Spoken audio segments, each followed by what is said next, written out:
Qardosh yurt mafiyalarini tinglab oldik va jamoalar o'yinni boshlash uchun kichik rasmiy, ya'ni to'p va maydon masalasini hal qilishlari qoldi. Ko'k libosda o'zimiznikilar, oq kiyimda esa turkiyalik yosh futbolchilar ishtirok etishadi. Men bilan uchrashuvni hamkasbim Zo'rdon Klish ham sharhlab boradi. Birinchi uchrashuvdan ikkinchisi ko'p jihatlar bo'yicha farq qilsa kerak degan fikrdaman. Qo'shilasizmi, yo'qmi? Nima deysiz? Assalomu alaykum qadrli do'stlar. Qo'shilaman. Tarkibning o'zi ancha o'zgargan. Terma jamoamizda ham raqib tarkibida ham, ya'ni Turkiya terma jamoasida ham ko'ryapmizki, bosh murabbiylar rotatsiyani amalga oshirgan. Tarkib almashdiki, demak, maydondagi kurash ham, voqealar ham o'zgacha kechadi. Har ikkala jamoa sardorlari hakam bilan rasmiy jarayonni o'tkazib oldi. Shavkat Nasibullayev tajribali hakamlarimizdan biri uchrashuvni boshqarib boradi. Terma jamoamizda esa sardor 4-raqamdagi Mo'minxon Bahodirxonov. O'zbekiston U17 terma jamoasi tarkibi bizga namoyish etilyapti. Albatta tarkiblar haqida uchrashuv boshlangach ma'lumot berib o'tamiz. Yuqoridagi mavzuni davom ettirsak, bu biz uchun katta turnir, jahon chempionatidan oldingi so'nggi tayyorgarlik. Bu yog'iga noyabr avvalida rasmiy uchrashuvlar kutyapti. Albatta, Qatarda bo'lib o'tadigan jahon chempionati vakillarimiz uchun, hammamiz uchun o'ta ahamiyatli, chunki biz Osiyo chempionati finalidagi o'yinni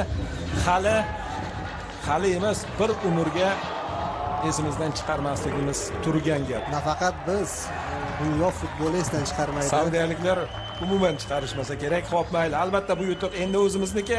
Qancha gapirsak, qancha faxrlansak, qancha maqtansak arziydigan, bizga yarashadi. Yaxshi niyat bilan boshlayapmiz. Mana shunday yakunlaylik. Mana bu uchrashuvni boshlanayotgan jahon chempionatini. Bu esa Turkiyaning bo'lajak yulduzlari. Turkiyadan yaxshi futbolchilar doim yetishib chiqqan, eng so'ngilari Kenan Yıldız, Arda Güler, 2-3 yosh katta shu yigitlardan ularning davomchilarini maydonda ko'ryapmiz. Ancha yaxshi shakllangan jamoa. Albatta, bekordan bekorga emas, mutasaddilar mana shunday raqib topgan. O'zi yurtimizda 3 ta jamoamiz, ya'ni yetakchi, asosiy jamoamiz ham o'rtoqlik uchrashuvda ishtirok etdi. O'sha Kuvaytga qarshi, kecha Urugvayga qarshi, Malayziyada U20 yoshdagi terma jamoamiz ham uchrashuvlarda ishtirok etmoqda va Jamoliddin Rahmatullayev shogirdlari ham xuddi mana shunday vaziyat. Qisqasi, FIFA kunlaridan unumli foydalanyapmiz.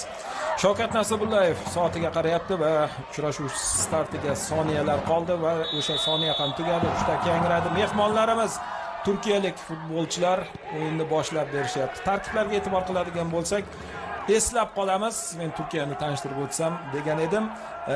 Biror bir futbolchisi yaqin kelajakda Toshkentga kelib o'ynagan edi degan o'sha fikrlarimizni, mulohazalarimiz egasiga aylanib qolsa ajab emas, chunki Turkiya futbolini qamrovi anchagina baquvvat, yuqori va keng hisoblanadi.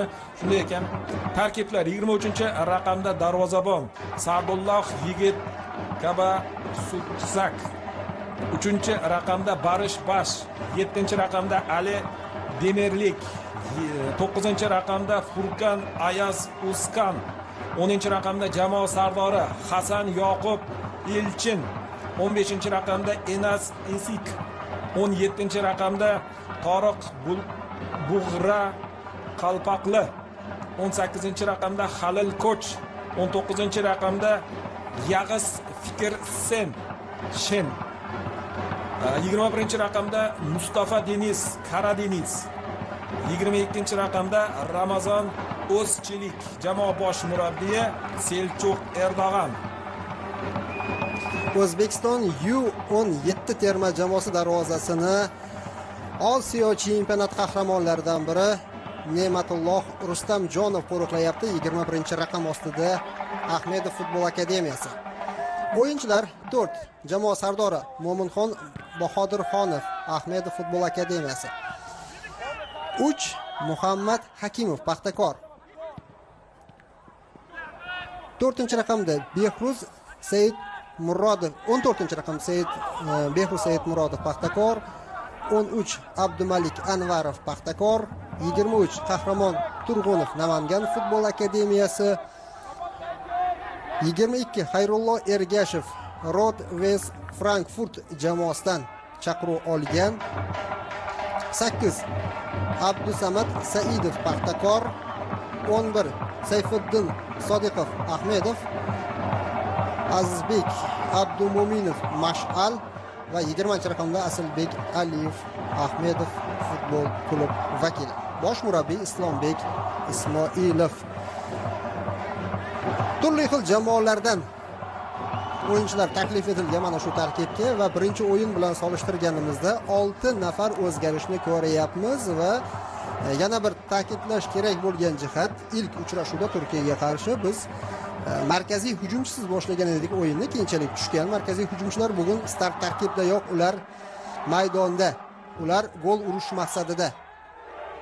Hozir markazda qoida buzildi. Hakimov nohaq. Hisob albatta qanday bo'lishidan qat'iy nazar diqqat markazimizda bo'lishligi tabiiy, lekin bugungi uchrashuvda Islombek albatta o'z shogirdlarini zuhurda aytib o'tgandek aralash yoki sal qo'polroq qilib aytadigan bo'lsak, qariyb boshqa futbolchilardan tashkil topgan yana bir jamoani maydonda boshqacharoq vazifalar bilan yo'naltirganligini payqash qiyin bo'lmasa kerak. Har qalay hali o'yin endigina boshlandi.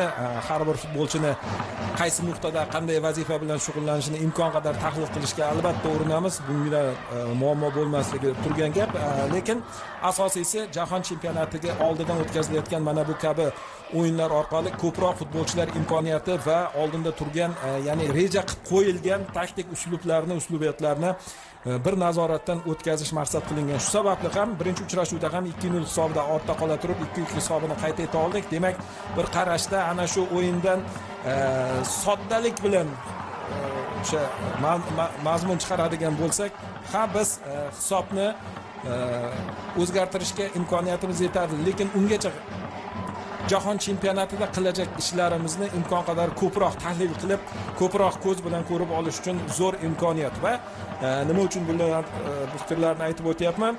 Mana bu o'yin ayni muddao, hisob qanday bo'lishidan qat'iy nazar biz foydada bo'lishligimiz ehtimoli juda yuqori. Turkiyalik yosh futbolchilarning hujumi jarima maydonimiz ichida himoyachilarimiz ehtiyotkorroq bo'laverishlari kerak. Amallashdi, to'pni uzoqlashtirishdi.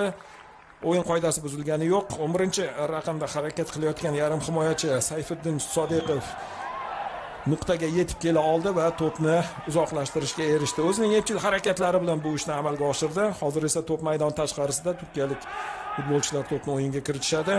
3-raqamdagi Barish Bas o'z sherigini topdi, ammo mana bu yerda qoida buzildi, lekin ungacha yaxshi bir ish amalga oshdi. U ham bo'lsa to'p yetib borgan nuqtaga futbolchilarimizdan 3 nafari borib, bosim o'tkazish ortidan to'pni olib qo'yishga bo'lgan urinish. To'p uchun kurash davom etmoqda. To'p yo'qotildi va biznikilar egallab olishdi. Maydon markazida qisqa paslar orqali hujumga o'tish rejalanmoqda edi va mana bu yerda yana xatolik va o'sha ishni davom ettirish mumkindek tuyulyapti. Sayfiddin o'zi oldinga borishda davom etmoqda. Sodiqovga nisbatan qoida buzilmabdi. Hakamlarning qarori bo'yicha keskinroq o'ynagan edi turkiyalik futbolchi nazarimda. Lekin Shavkat Nasibullayev faol qayd etmadi. Takroran ko'ramiz. Dastlabki 5 daqiqani Turkiya faol boshladi va bu yoqiga sekin-asta vakillarimiz ham hujumlar tashkil etayapti. Oxirigacha aniqlab olish qiyin bo'ldi. Terma jamoamiz chap qanotdan navbatdagi hujumni tashkil etishga harakat qiladi. Jarima maydoniga yuqoridan pas. Hech kim yo'q. Barchadan o'tib ketyapti hozircha. Lekin bosimni davom ettirish kerak, ozgina qoldi. Aynan mana shu o'ng qanotdan birinchi uyushtirilgan sal jiddiyroq hujumni ko'ryapmiz. Behruz Saidmurodov hozir to'pga yetishga harakat qildi, lekin o'z qanotida Sayfiddin Sodiqov ancha faol. Demak, yana bitta tezkor chaqqon o'ngir futbolchimiz yetishib ketayotganligini ko'ryapmiz. Ko'z tegmasin, ular davom qilgan bo'lsin. Mana bu yerda esa yuqorida ta'kidlangan ikki futbolchi orasidan turkiyalik o'yinchi to'p bilan o'tib keta olyapti. Bu 9-raqamdagi hujumchi Furqan Ayaz O'skan edi. Ana shu futbolchi harakatlariga ham e'tibor qilishga to'g'ri keladi o'yinchilarimiz. To'p outdan tashlandi. Biznikilar hujumda davom etmoqda, lekin hozircha mavhum voqealar rivoji qanday tugashini va hozir darvozabon hamda himoyachi bir-birlariga ko'proq ishonib yuborishdi. Ortidan esa jiddiy bosimga duch kelishdi, lekin vaziyatni amallashdi mehmonlar. Ha, mana shunday bosimlarni davom ettirish kerak. Pressing faqat jismonan qanchalik tayyor. Sekin-asta o'yinchilar o'sha rasmiy turnir yaqinlashgan sari jismoniy holati yaxshilanib boradi. Biz bu borada muammoga duch kelmasligimiz kerak. Aslida hozirgi holatda yaxshi himoyachilarimiz to'pni uzoqlashtirishmoqda. Turg'unov oldingi chiziqqa pas. Asilbek Aliyev to'p uchun kurash olib bordi va unga nisbatan qoida buzilyapti. Darhol boshlab yuborishdi vakillarimiz o'ng qanotdan. Navbatdagi hujum tashkil etiladi. Jarima maydoniga pas yuqoridan. Hujumlarimiz ko'payib qoldi. Bu yaxshi albatta va faqat bir jihat bor. Yaxshi uzatma darvozabon o'rnida. O'tganida Aliyev tayyor edi. Bir jihat bor, o'sha jismoniy holat qanday? Jismoniy holatga o'zlarini o'sha holatiga ishonmaganda bunchalik katta yuqori suratda boshlamagan bo'lar edi degan taxminni ham bemalol aytsak bo'ladi. Qoida yana buzilgani yo'q, o'yinchilar oldinga o'tishi mumkin. Terma jamoamiz futbolchilari mana bu yerda esa markazdan uzatilgan to'p aynan yo'l yo'lakay turkiyalik futbolchi tomonidan qaytarib qolindi. O'ng qanotdan ularning navbatdagi yurishi, to'p jarima maydoni ichida, mana bu yerda esa himoyachilarimiz kech qolayotgan edi va qolaversa adashmasam offside yo'q. Ha, shuni o'ylab turgan edim. Hozir qanot hakamiga qarasam, bu yaxshi ham var yo'q. Endi var bo'lganida ham bu qizilga tortmaydi. To'qnashuv keskinlik bor. Qizil kartochka qilib beradigan hakamlar ham bor-da, shuni aytayapman. Turnir Osiyo mintaqasida bo'lsa, mayli, davom etmaymiz. Yo'ni toifasida bo'lsa, Osiyo kubogi bo'lsa demoqchi edim, mayli, davom etmaymiz. Yana o'zbeklar ishtirokida bo'lsa deydi. Mezbonga qarshi o'ynasa. Yon chiziqdan vakillarimiz to'pni tashlab berishadi.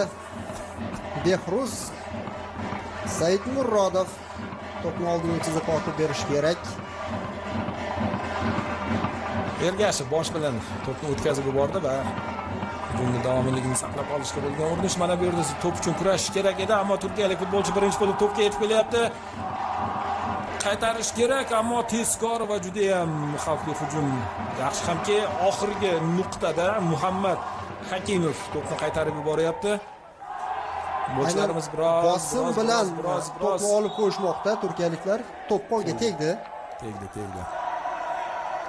Bosim qilib markazdan yorib kirishga harakatni ko'ryapmiz. Yo, Zuhriddin, bir jihat biznikilar ham aynan ta'kidlab aytganingizdek markazni egallashga bo'lgan urinishni namoyish etib boshladi. Bu nafaqat yoshlarimizda, kattalarimizda ham o'zbek futbolida anchadan beri kuzatilmayotgan jarayon. Ya'ni biz ko'proq standartlardan, qanot hujumidan, burchak to'pidan foydalanardik, lekin markaz masalasi qiyin masala sifatida qolib ketayotgan edi. Lekin ko'ryapmiz, barcha yosh toifadagi terma jamoalarimizda aynan mana shu o'yin jarayonini shakllantirish borasida anchagina yaxshi ishlar qilingan. Mayli, bugun o'xshamasa, ertaga tuzukroq natija berish uchun poydevor sifatida qabul qilishda davom etamiz. Turkiyalik futbolchilar to'pni qaytarishdi, ammo to'p uchun kurash o'zbeklar olib qo'yishdi. Chap qanotdan hujum qilish mumkin edi, ammo so'nggi himoyachi o'yinchimizdan Azizbek Abdumo'minovdan to'pni olib qo'ydi. Qarshi hujumni tezkor shakllantirishga urinib ko'rishdi maydon markaziga. Hozir hakam bayrog'ini ko'tarmadi, nazarimda offside bor edi. yaqqol oldinga chiqib ketgan edi. Vaziyat ortda qolyapti. Chiziqni ushlashga intilyapti terma jamoamizning ikki markaziy himoyachisi, bu 3-raqamdagi Hakimov va Bahodir Xonov. 4-raqamda. Islombek Ismoilov shogirdining yoniga chaqirib ko'rsatma berib o'tmoqda. Ana qanday harakat qilish, qanday davom etish borasida 12-daqiqa.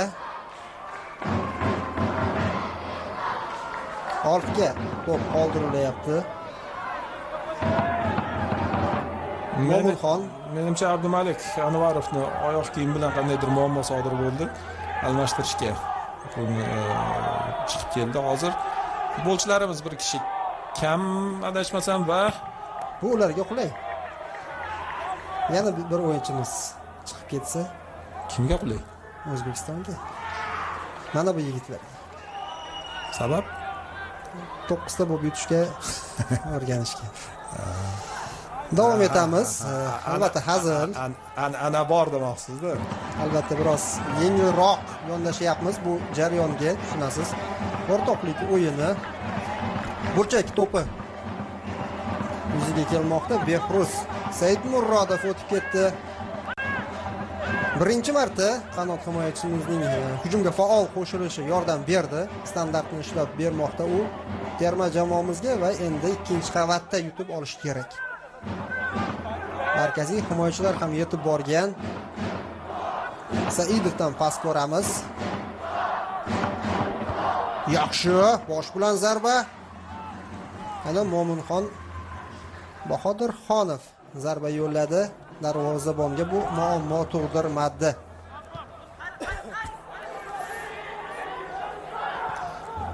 Oktyabr oyidagi FIFA kunlari terma jamoalarimiz uchun o'yinlarga boy bo'layapti. Turli yoshdagi terma jamoalar, milliy terma jamoamiz 2 o'yinda ishtirok etdi. Toshkentda Kuvayt mag'lub etildi, keyin esa 2 karra jahon chempioni Urugvayga qarshi Malayziyada o'yin o'tkazildi. Turli yoshdagi terma jamoalarimiz Jar stadionida, terma jamoalar markazida uchrashuvlarda qatnashyapti va musobaqalarga tayyorgarlikni davom ettirmoqda. Uzun pas. Yaxshi imkoniyat bo'lishi mumkin, o'zi kirib borsa bo'ladi. Shunday ham bo'lmoqda, ammo to'pni sal o'zidan uzoqlashtirib qo'ydi-yu, ammo saqlab qolyapti. Qoladi. Davom etsa bo'ladi. Saidov yaxshi. Orqaroqqa to'p qoldirilmoqda. Saidmurodov foul.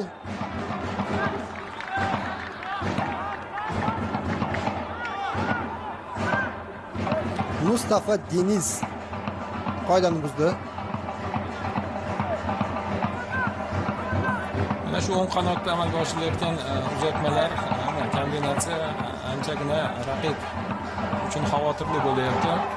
Juda ko'p o'yin qoidasi buzilyapti. Hozircha o'tgan vaqt davomida bir necha marotaba ko'rdik. Demak, ko'proq yaxshiroq natija berish ehtimoli yuqori bo'lgan hujumlardan birini ko'rib qolsak ajoyib emas. To'pning oldida Abdusamad Saidov. Jonli devorda bir nafar o'yinchi yuqoridan pas ko'rsa kerak, masofa uzoq. To'p yetkazilyapti, himoyachilar qaytarishdi. Ikkinchi temp bor. Chap qanot bu safar faol ishlash kerak. Yo'q, ortga to'p qoldiriladimi? Zo'r va jarima zarbasi ushladi. Azizbek Abdumo'minov hozirgi vaziyatda e'tibor qilgan bo'lsangiz, yana Mo'minxon Bahodirxonov faol bo'lishga harakat qildi. Jamoa sardori boyagi vaziyatda ham bosh bilan to'pni darvozaga yo'llaganda uncha xavfli bo'lmadi, lekin hozir ham aynan u turgan nuqtaga to'p yetkazib berilganda tegishga harakat qildi, lekin ko'pchilik bo'lgan raqib futbolchilari qaytarib yuborgandi. Nima demoqchiman? Bizda himoyachilar an'anasi davom etyapti. Standart vaziyatlarda imkon qadar ko'proq ishtirok etib, o'sha raqib darvozasi tomon gol urishga bo'lgan intilish ancha yuqori. Bardavom qilgani bo'lsin. Yana endi qarama-qarshi tomondan yana shu ish amalga oshiriladi. Balkim bu safargisi oldingisidan yaxshiroq bo'lar, biroz tezkorroq harakat qilish kerak va vakillarimiz hujumni saqlab turibdi o'zlarida. Sayfullo Sodiqov yana ishga aralashyapti. Mana bu yerda esa Behruz jarima maydoni ichida burchak to'pi. Biznikilar raqibni qamalda qoldirishda davom etyapti. Dastlabki 5 daqiqadan so'ng Turkiya ortga chekinishga majbur bo'ldi. Bu yog'iga Ismoilov shogirdlari ustunlik qilishmoqda. Gol kerak, zarbalar kerak. umumiy nazorat yuzaga kelyapti. Gol talab qilishyapti muxlislar. Bizni telekameralar joylashgan tomonda muxlislarning aksariyati yuqoridan to'p yetkazilmoqda. Bosh bilan voy, yaxshi imkoniyat. To'p ustundan qaytdi. So'raganimizni amalga oshirishga intilishdi. Yoshlarimiz darvozabon chiqib keladi va to'pni ushlab oladi. Zo'r holat, zo'r imkoniyat va zo'r vaziyat. Darvozabon to'pni maydon tashqarisiga chiqarib yuboryapti. Sherigi jarohat olgan bo'lsa kerak. Biz takroriy vaziyatni ko'rib, kim qanday qilib zarba yo'llaganligini ko'rsak yaxshi bo'lar edi. Biroz omad yetishmadi-da. Bugraga jarohat. Qaysi futbolchimiz bu?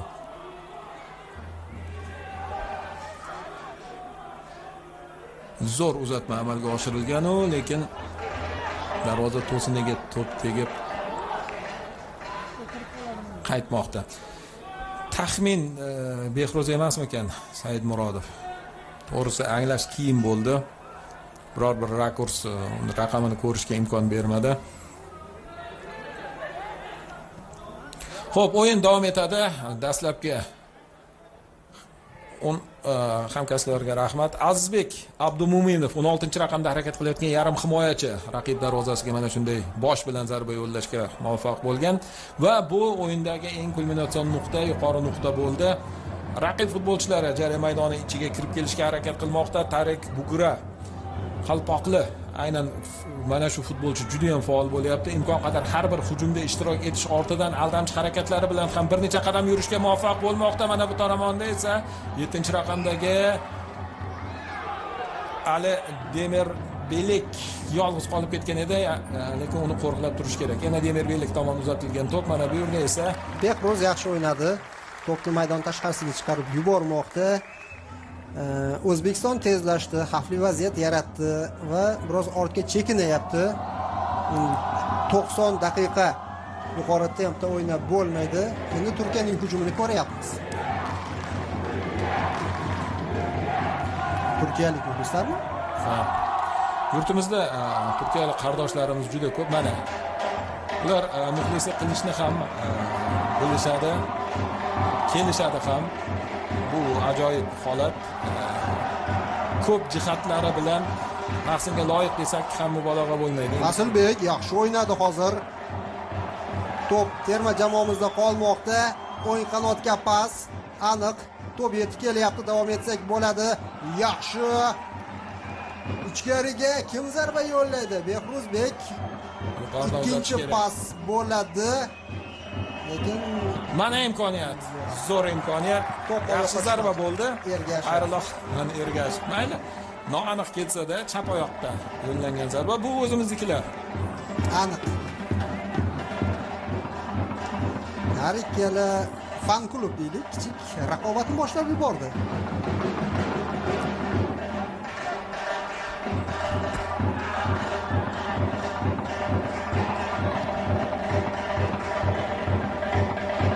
Mehmonlarning hujumi chap qanotdan tashkil etilmoqda. Bahodir Xonov birinchi o'yinga nisbatan qoida buzildi.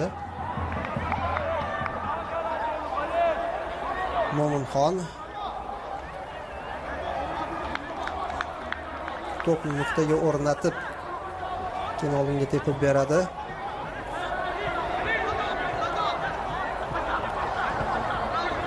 O'zbekistonning turli yoshdagi terma jamoalarida, turli davrlarda har xil akademiyalarning ta'siri juda katta bo'lgan. O'sha Nasaf, Paxtakor, Bunyodkor, mana bu yosh toifasida Odil Junior juda katta ta'sir qildi. Terma jamoa o'zagi esa ma'noda Odil Juniordan tashkil topgan.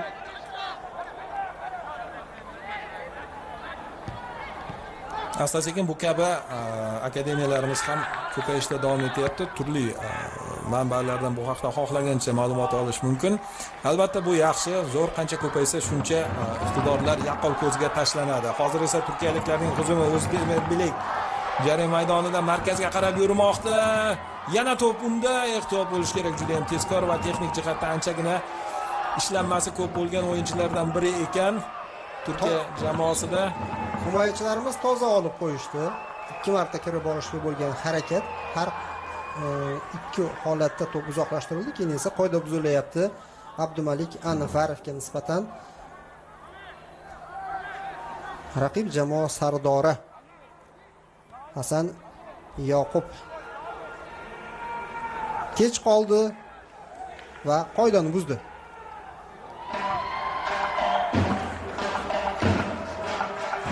O'yin davom etadi. Yana o'ng qanot. Sodiqov zo'r. Yaxshi harakat qilyapti mana shu Sayfiddin Sodiqov. Yaqqol ko'zga tashlanib boshladi. Qanotdan uyushtiriladigan hujumlarning har birida u to'p uchun kurash bo'lgan vaziyatda ham uzatmalar, paslar, hammasida bor. Ko'proq yordam kerak bo'layotganga o'xshayapti, chunki to'p darvozaga hali borib tushgani yo'q. Agarki ajoyib harakatlari bilan hozirgi vaziyatda Behruz o'tib ketmoqda va zarba yo'llandi. Ikkinchi jiddiy vaziyat Turkiya Asilbek Aliyev darvozasi oldida vujudga kelyapti. Endi esa ehtiyot bo'lish kerak. Yetadi bu yerga, bu to'pga Muhammad Hakimov.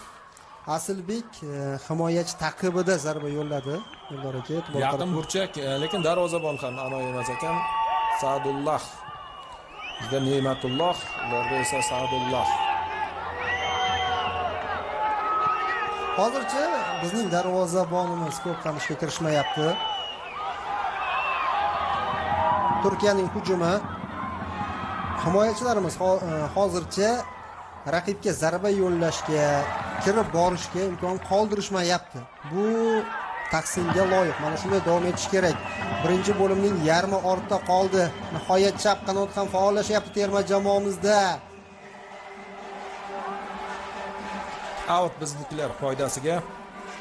So'nggi soniyalarda Furkan Avaz to'pni maydon tashqarisiga chiqarib yubordi. Mana o'sha vaziyat ajoyib tarzda kirib borish, Behruzdan o'ziga xos uzatma va bu zarba ham emas ekan, to'p yo'nalishini o'zgartirishga bo'lgan urinish. Asilbek Aliyev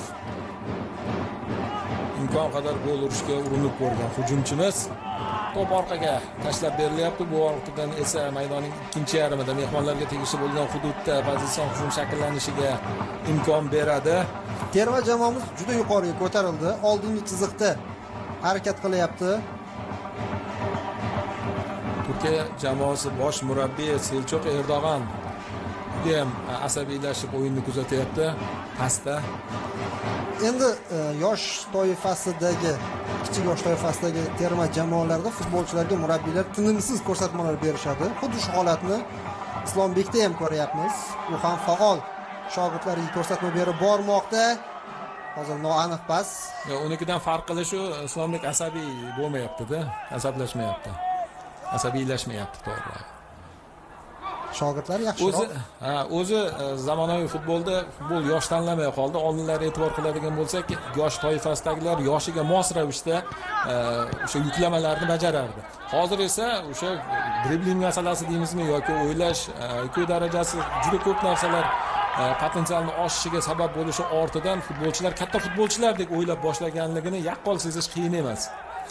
Shuni barobarida o'yinlarda ham anchagina mazmun. Qaysidir boya ham bir eslab o'sha yodimga tushib ketgan edi. To'pni tepish qiyin bo'lgan yoshdagi futbolchilar ham bor edi.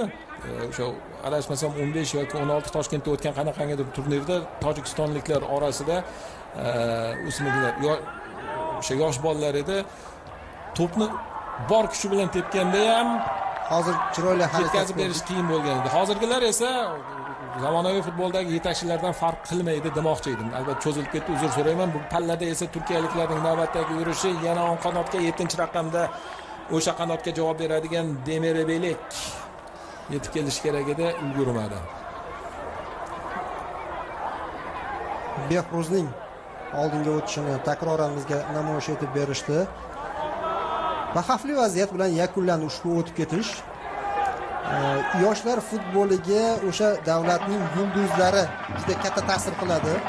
Bizning himoyachilarda yelka bilan chiqib kelish Abduqodir Husanovdan keyin ko'paygan bo'lsa, hozir Turkiyada men bir necha o'yinchida Arda Gullerning harakatlarini ko'ryapman.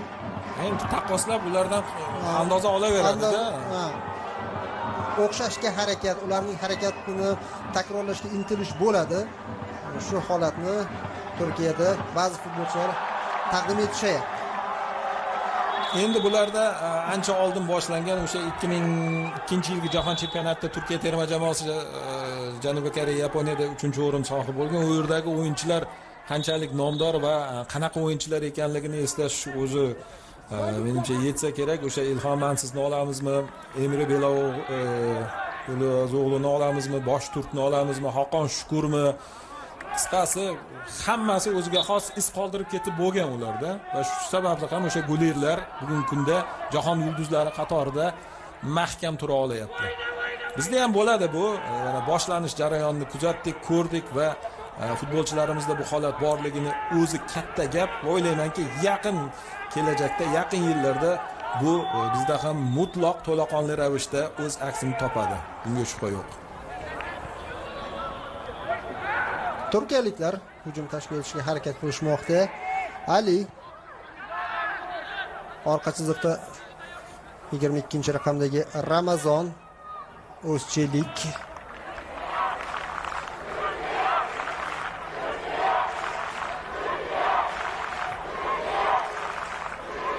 Outdan to'p o'yinga kiritiladi.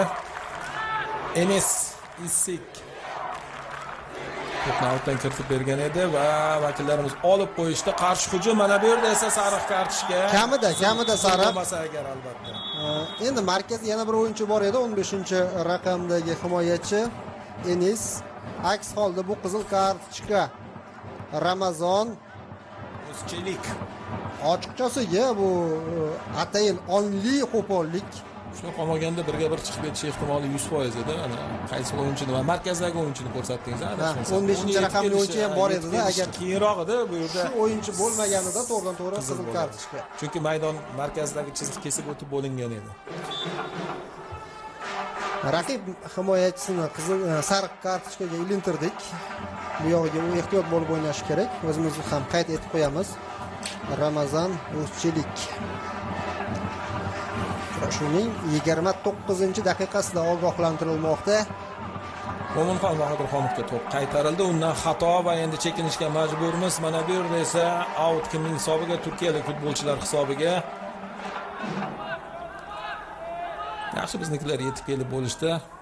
Out tashlash juda ham tez amalga oshirilmadi Turkiyalik futbolchilar tomonidan.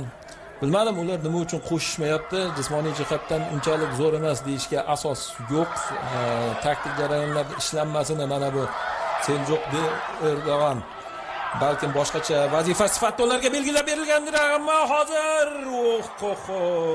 juda ham xavfli. Yaxshi hamki Furkan Ayaz Oskanning yo'llagan zarbasi noaniq ketdi. 9-raqamdagi hujumchida birinchi imkoniyat bo'ldi. Boshqa imkoniyat bermaslik kerak. Hozirgi imkoniyat juda ham yaqqol va juda ham qulay ligi bilan barchamizni xavotirga soldi mana bu vaziyatda. Rustam Jonov ham reaksiya ko'rsatish qiyin edi. Yaqindan burchakka yo'llangan zarba yaxshi hamki noaniq ketdi. Asilbek Aliyev qoida buzilmadi-yu, lekin burchak to'pi amalga oshiriladimi yoki yo'q deyapti hakamlar. Berishmadi. Shavkat Nasibullayev o'zimizda hakam. Qanotda ham o'zimizda hakamlar ishlayapti. Akmal G'iyozov va Xudoyberdiyev. To'g'ri. Qanotlarda Sardor Mirodilov 4-hakam, Bobur Haydarov nazoratchi, Oybek Davlet Muratov esa uchrashuv komissari. Rasmiylarni eslatib ketaylik.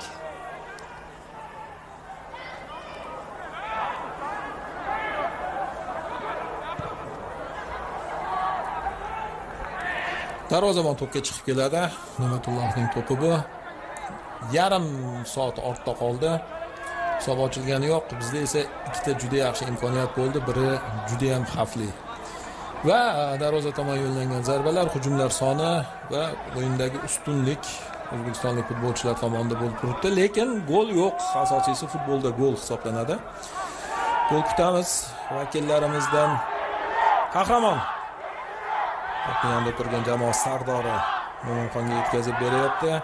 Asta-sekinlik bilan Muhammad Hakimov oldinga tepib berdi va hujum chizig'idagi futbolchilarni to'p bilan ta'minladi, ammo turkiyalik 3 himoyachi bu yerda hozir mana bu yerda esa bosim ortidan futbolchimiz to'pni olib qo'ydi. Nima uchun 11-raqamdagi Sayfullni yugurmadi? Sababi o'yindan tashqari holatda bo'lishi ehtimoli borligi uchun ham to'g'ri ish qildi. Jamoadoshiga o'zing bor degandek ko'rsatdi. Ikkilandi. Ofsaydda edimi yoki yo'q? Ofsaydda emas edi o'zi ham. Men ham bilmadim-ku. Endi yaxshi hujumni to'xtatib qo'yishni xohlamadi. Yaxshi to'g'ri ish qildi lekin. Burchak to'pi. Standartlardan foydalanish kerak. Ikkinchi qavat yomon emas bizda. Gol urish vaqti keldi. Xayrulloh Ergashev boya zo'r uzatmani amalga oshirgan edi. Yana bitta kutib qolamiz. Undan bormi? Yo'q. Jamol Sarror to'pni o'tkazib yuboryapti. Mo'minxon endi o'zi qabul qilib olmoqda ichkariga. Qanday qilib bo'lsa ham jarima maydoniga ichiga yetkazib berish mumkin va aldamchi harakatlar bilan kirib borisharmikan. Vakillarimiz zarba yo'llandi. Mana bu yerda esa yana to'p uchun kurashga to'g'ri keladi. Tep endi, tep. Zarba, blok, himoyachilar to'pni qaytarishmoqda. Bosim davom etadi. Turkiya yoshlari himoyasida muammolar ko'zga tashlanyapti. Sodda variantni qo'lladi, lekin imkoniyat bor edi. Sayfiddin Sodiqov yomon emas. Oyoqni o'ng oyoqning tashqi qismi bilan aylantirib yuqorini mo'ljallagan edi, lekin yerlab ketib qoldi to'p. Asta-sekin mana shunday o'yinlarda shakllanadi uning bu ishi. Bitta holatga e'tibor zo'r edi-da lekin. Bitta holatga e'tibor qaratdim. Maksimal terma jamoamiz jarima maydoni ichiga kirib, keyin zarba yo'llayapti. Bu yaxshimi, yomonmi? Endi murabbiydan menimcha ko'rsatma. Qachonki o'yinchilar murabbiyning aytganini bajara olishsa maydonda vaziyatni shunga qarab boshqarish mumkin. Rasmiy uchrashuvlarda variant sifatida foydalansa bo'ladi. Va mana bunday o'rtoqlik uchrashuvlarda albatta sinab ko'rishda davom etish kerak. Turkiyaga qarshi birinchi o'yinda ilk taymni juda yomon o'tkazgandik. Ikkinchi bo'limning o'zida Islombek Ismoilov vaziyatni o'zgartirib, hisobni tenglashtirib olgan. Bugun ko'ryapmizki, o'sha birinchi o'yindan yaxshigina xulosalar chiqarilgan. Ortda qolgan yarim soat katta ustunlik terma jamoamizda uchta yaxshi vaziyat yaratdik.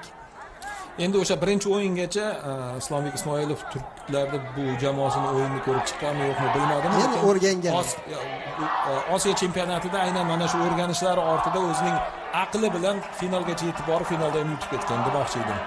Ya'ni bu o'yinda ham o'sha birinchi o'yindan xulosalar olinganligiga shak shubha yo'q. Va e'tibor qilayotgan bo'lsangiz, o'yinchilarimiz ancha erkin harakat qilishyapti. Oxirigacha kurash bo'layapti, bu yaxshi. Sodiqov o'tib ketmoqda. Sodiqov markazda o'zing tep, pas beryapti, pas. Tepsa gol bo'ladi. Yo'q, biroz oldin zarba yo'lladi, yaxshi emas dedingiz. Yo'q, u o'ylanma zarba edi. Tavakkal ko'proq golga aylanishi ehtimoli, tavakkal zarbalarga ko'proq uchraydi. Aniqlikka e'tibor qaratilgandi, kuchga emas. To'p nazorati to'liq bizga o'tib bo'lgan. Anvarov markazga. Mo'minxon Bahodirxonov o'yin qanotga. Behruz Saidmurodov. Bahodirxonov oldingi chiziqqa uzun pas. Behruz qabul qildi. Jamoadoshlar markazda bor, keskinroq o'yin bo'ldi-yu, lekin nazorat terma jamoamizda zarba yo'llandi. Jarima maydoni tashqarisidan himoyachilar to'pni qaytarishyapti. Yana uzun pas, yana oldinga va darvozabon to'pni ushlab oladi. Bir necha uslubni qo'llab ko'ryapmiz. Qisqa paslar bilan kirib borish, mana bunday uzun uzatmalar. Ba'zida so'ng ikki vaziyatda jarima maydoni tashqarisidan ham zarba yo'llandi va o'zgarish bo'lyapti. Hatto Yanik tushyapti, 5-raqam ostida himoyachi. Barishbash 3-raqamdagi himoyachi maydonni tark etyapti. Himoya chizig'ini imkon qadar potensialni oshirishga urinish deb hisoblaymiz. Seljuk Erdo'g'on tomonidan Barish unchalik ham menimcha faol bo'la olmadi shekilli. Aynan chap qanotga tushdi. Chap qanotdami? O'zi Turkiyaning chap qanotiga. Sayfiddin Sodiqovni to'xtatishga bo'lgan urinish bo'lsa kerak.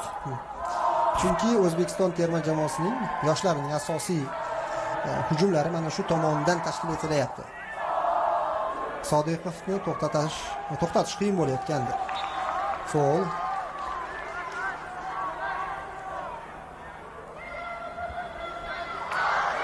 Asilbekni ko'p yiqitishyapti.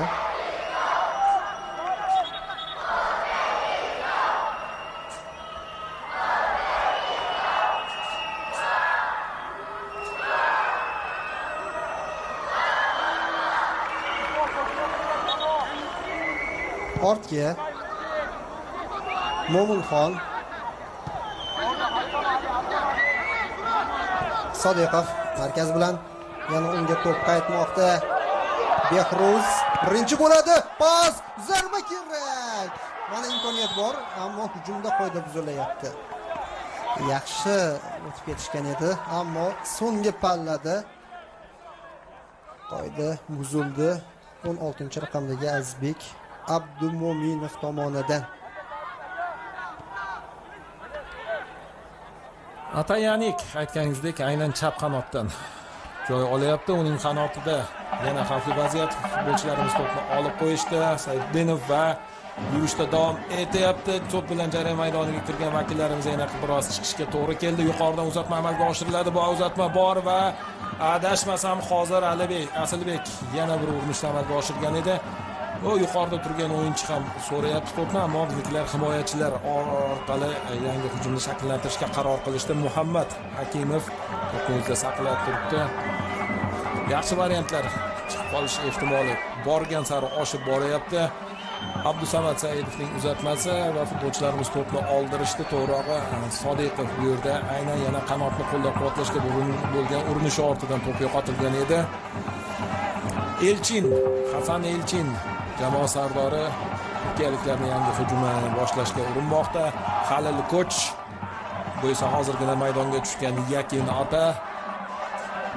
Bu esa darvozabonimiz Ne'matullo Rustamjonov.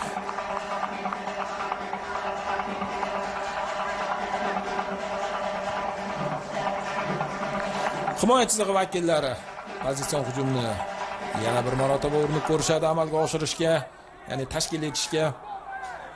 Mo'minxon diagonal uzatmalar unchalik ko'p ko'rmayapmiz Mo'minxon tomonidan, ammo mana bu Muhammad Hakimovda 1-2 marta ko'rdik. Aynan oldingi chiziqqa.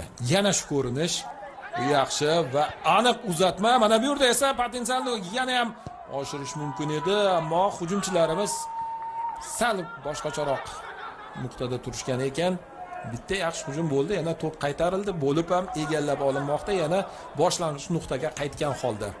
Asilbekka ikki himoyachi boryapti odatda va keskin kutib olishmoqda. Aliyevning umumiy imkoniyatlarini turkiyalik mutaxassislar o'rganishgan va shogirdlariga tushuntirishgan.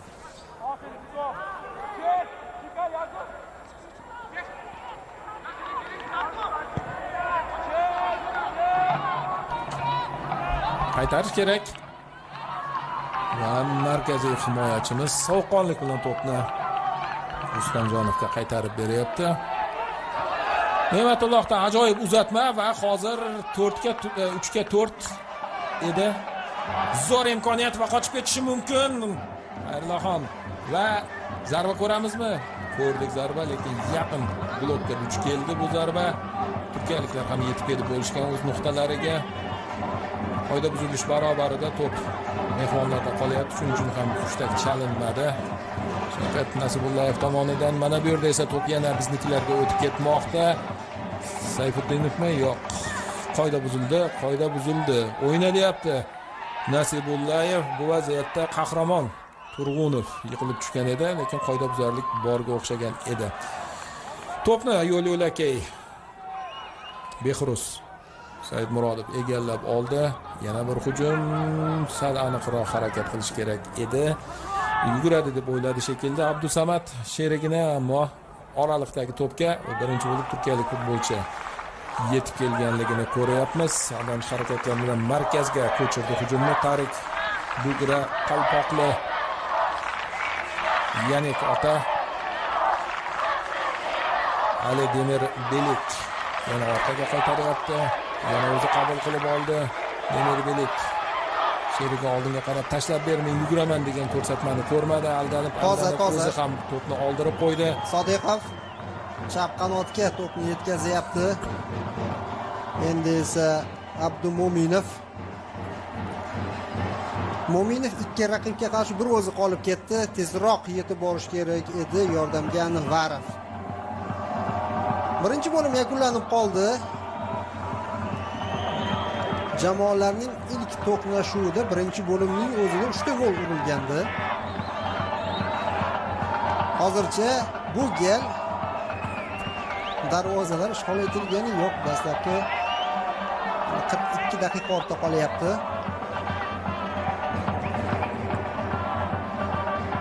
Anvarov oldingi chiziqda.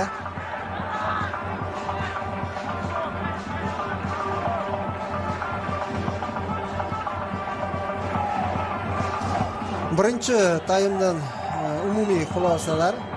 Vaziyatlarimiz bo'ldi. Bitta golga yetadigan vaziyat yaratib ulgurdik. Foydalanish kerak. Va raqibning hujumlaridan ham ehtiyot bo'lish lozim. Qoida buzildi. Qahramon Turg'unov 5-raqamdagi ota Yanik maydonga tushgani beri ikkinchi urinishda amalga oshirdi va mana shu yergacha yetib keldi. Birinchisida ham aynan 7-raqamdagi o'sha Ali Demirbelik bilan o'ynagan edi. Hozir esa unga nisbatan foul ishlatildi. Standart vaziyat, ammo darvozagacha masofa juda ham yiroq. Jamoa sardori Hasan Yoqub Elchin to'pni o'rnatmoqda. Shavkat Nasibullayev hushtak orqali harakat qilasan, to'pni tepasan deb ataylab ko'rsatib o'tdi. Muammo yo'q. Sayfiddin Sodiqov. Bu esa 8-raqamdagi Abdusamad Saidov edi. Rustamjonov ko'rsatma beryapti sheriklariga. Masofa juda ham uzoq bo'lsa-da, lekin qanday turish kerakligini ko'rsatishda davom etmoqda. Bir kishidan iborat jonli devor qo'ydi. U ham bo'lsa Sayfiddinning o'zi. Ko'proq pas beriladi jarima maydoni ichiga. Bunday nuqtadan hakam ruxsat bermoqda. Yuqoridan to'p yetkazildi va hech kimga tegmay maydon tashqarisiga chiqib ketyapti.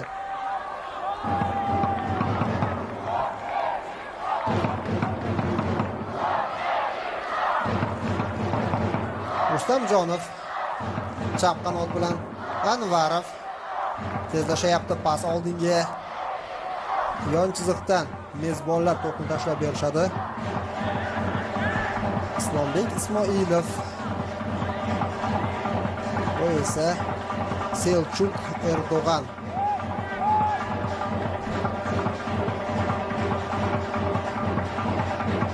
Anvarov, Ergashev, Bahodirxonov, Zo'r. Sodiqovga to'p yetib kelsa, vaziyat xavfli ko'rinish olyapti.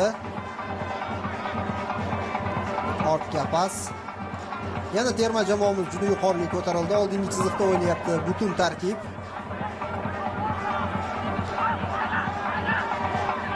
Jarima maydoniga to'p yetkazildi. Behruz ichkariga qaytaryapti.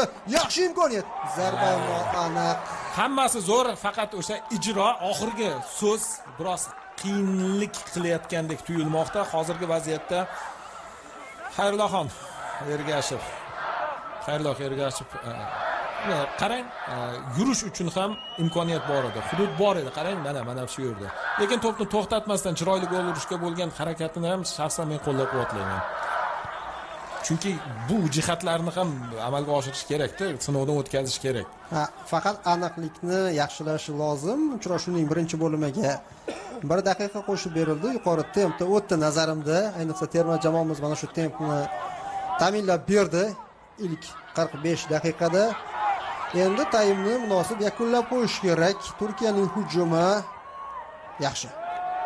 To'p qaytarilmoqda. Bitta hujumga yetarli vaqt bor.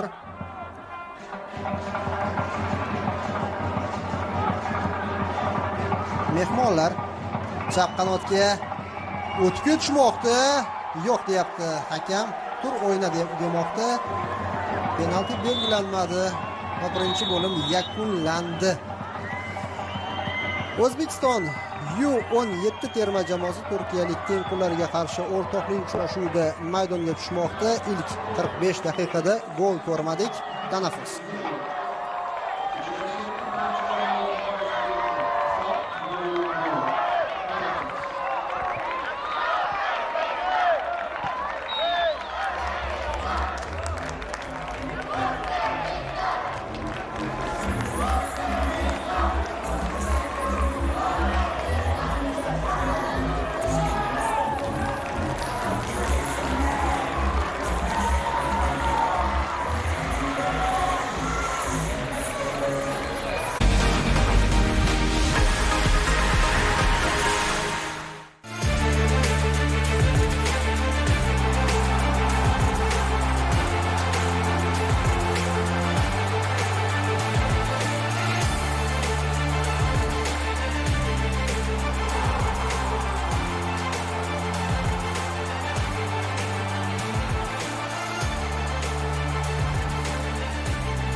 Joziba. Mobil internet bo'yicha yetakchi Ucell kompaniyasi mega aksiya joriy etadi. Hisobingizni 50 ming so'mdan boshlanuvchi miqdorga to'ldiring va zo'r sovg'alar yutib olish imkoniyatini qo'lga kiriting. Ucell mobil ilovasi orqali to'lov esa imkoniyatlaringizni 2 karra oshiradi. Sovrinlar uchun Ucellga. Sovrin bor! Biala Gold yangi shakldagi qadoqda. U ko'k choyning yangiligi, xushbo'yligi va ta'mini to'liq saqlab qoladi. Biala Gold haqiqiy choy shinavandalari uchun oltin standart.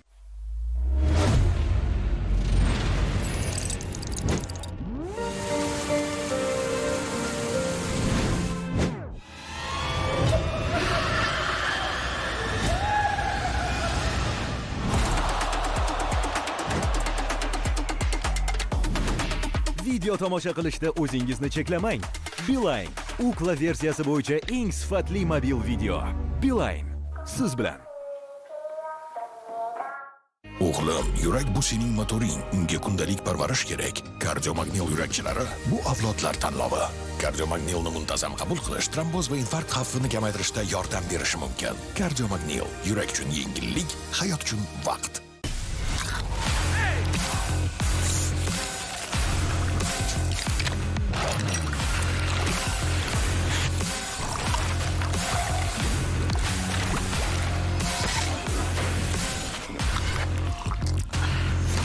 Nima yesang ham yorqin ta'm Pepsi bilan. Men oson yo'llarni izlamayman. O'zimni sinash uchun yangi cho'qqilarga intilib boraman.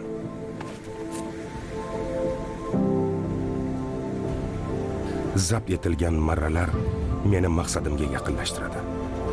Ammo ba'zan birgina qadam hamma narsani o'zgartirib yuborishi mumkin. Shunday vaqtda yolg'iz emasligingni bilish muhimdir.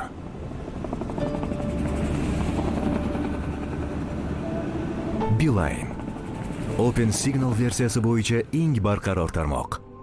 Beeline siz bilan. Tushlik tayyor. Xo'sh, bu yerda bizda nima bor?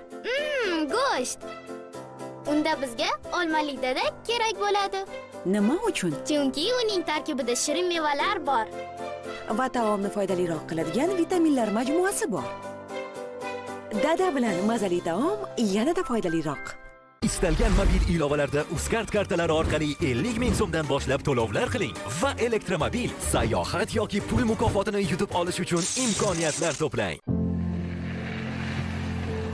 Men oson yo'llarni izlamayman. O'zimni sinash uchun yangi cho'qqilarga intilib boraman.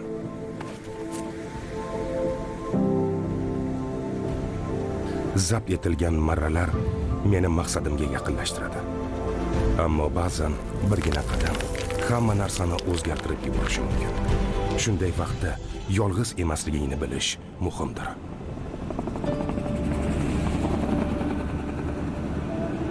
Beeline. Open Signal versiyasi bo'yicha eng barqaror tarmoq. Beeline. Siz bilan.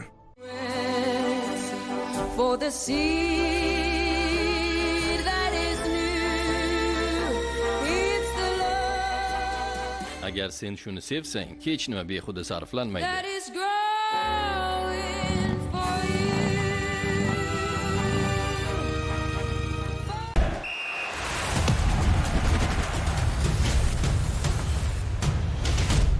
Flavis, trend yaratuvchi brend. Tabiat bu uyg'unlik. U bizni har kuni yangi marralarni zabt etishga ruhlantiradi. Tog'li minerallar muvozanati bilan boyitilgan Asu tabiiy suvi. Siz ichingizda uyg'unlik manbasini kashf etishingiz uchun Chotqol tog' tizmasining yuragida, Ulug'vor Tianshan o'rtasida tug'iladi. Asu uyg'unlikda bo'ling.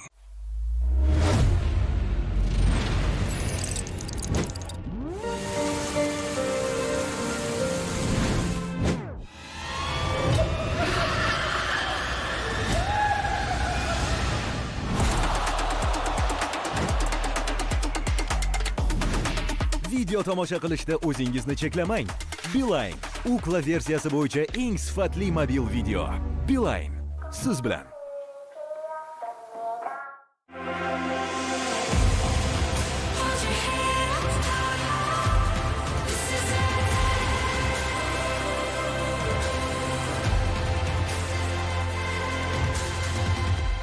Avalon.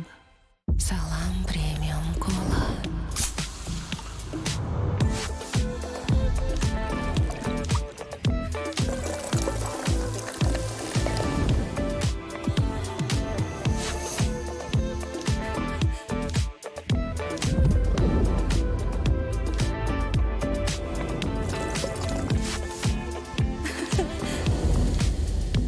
Tanlangan.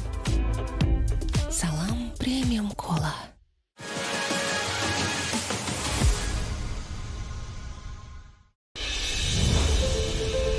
Atabekov.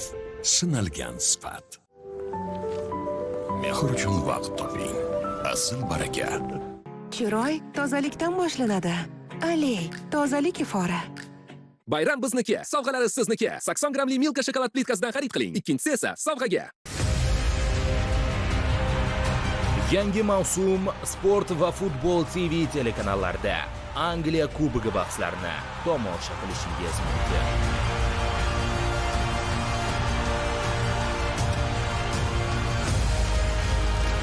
Futbol olamining qadimiy, shiddatli va qiziqarli musobaqasini birgalikda kuzatamiz.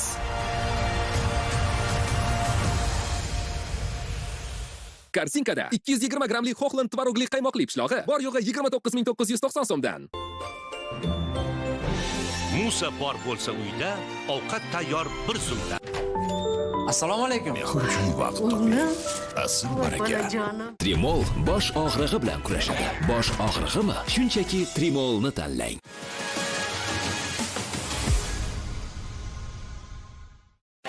Qayerda foydali? Aytmadonasang-chi. Do'kondan qol. Bo'lmaydi. Sanjar aka, foyda qayerda? Foyda Uzun marketda.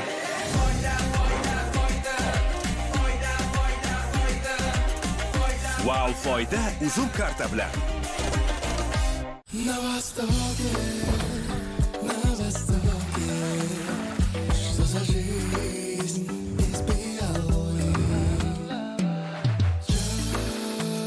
Bella IT o'zing bo'lish erkinligi.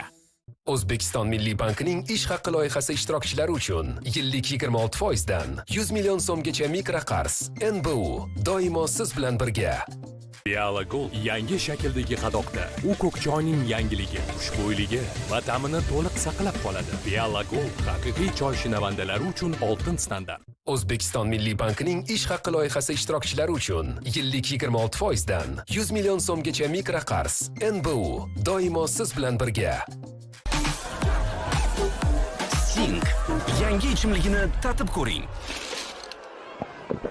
Har bir ho'plamda yorqin ta'm va g'ayrat.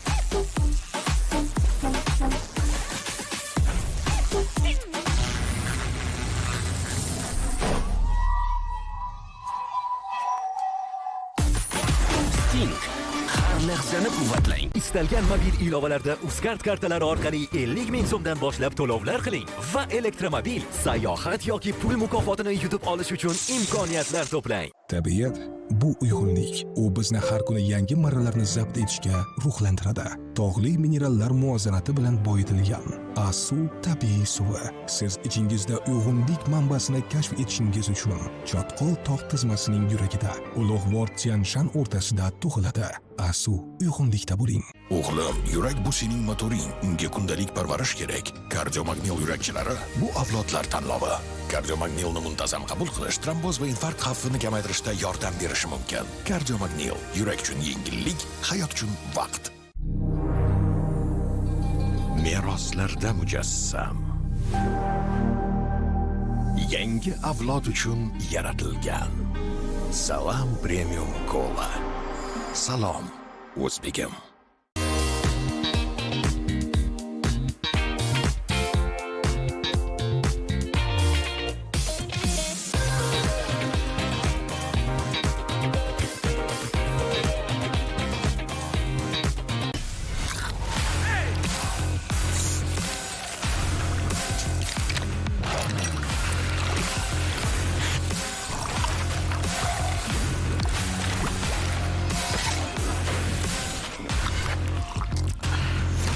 Nima yesang ham yorqin ta'm Pepsi bilan. Tadbirkor doimo o'z biznesini mukammal yuritishga intiladi. NBU ideal biznes uchun ideal hamkor.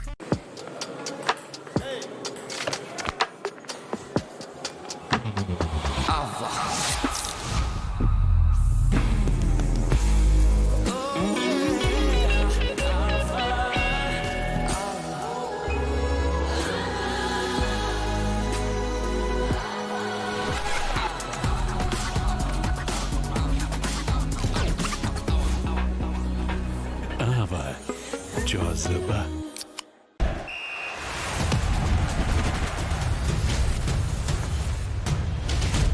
Flavis trend yaratuvchi brend. Sberbank orqali Rossiyadan pullarni atigi bir necha soniya ichida o'tkazish mumkin. Garchi orangizda minglarcha kilometr bo'lsa ham O'zbekistonga pullarni tez va komissiyasiz o'tkazing. Sberbank onlayn mobil ilovasi orqali.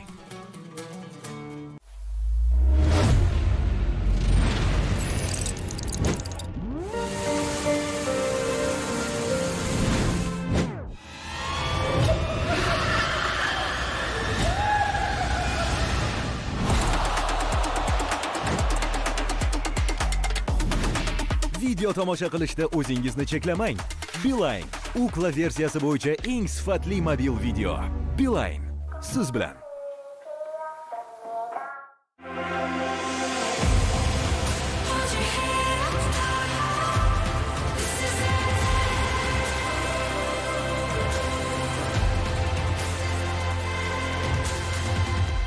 Avalon.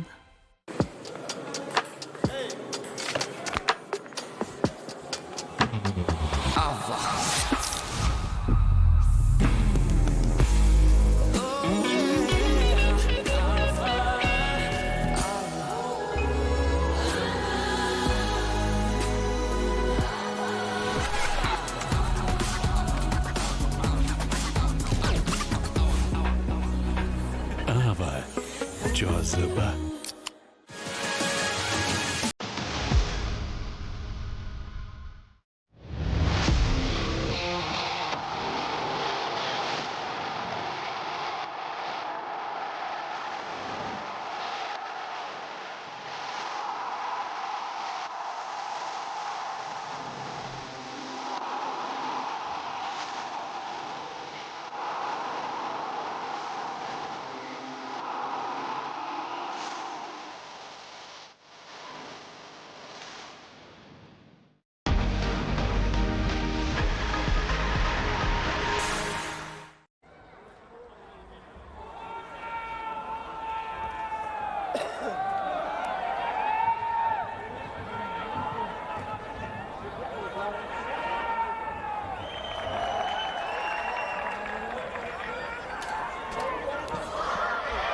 Qadrli do'stlar, biz yana Toshkent shahridagi Jar stadioniga qaytamiz. O'rtoqlik o'yini O'zbekiston U17 terma jamoasi Turkiya U17 terma jamoasiga qarshi o'rtoqlik bahsida maydonga tushmoqda va birinchi bo'limdan keyin hisob hozircha 0.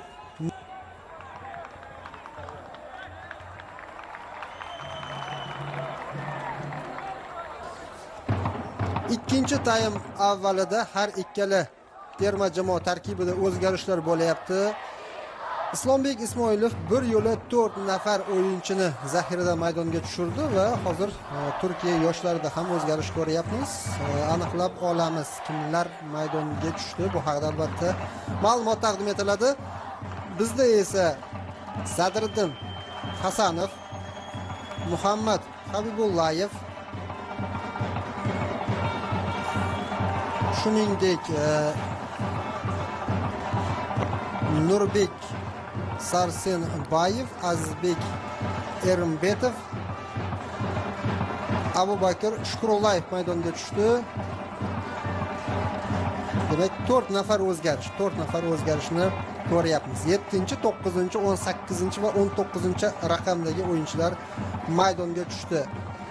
Abdusamad Saidov, Azizbek Abdumo'minov, Xayrulloh Ergashev va Qahramon Turg'inov maydonni tark etishdi.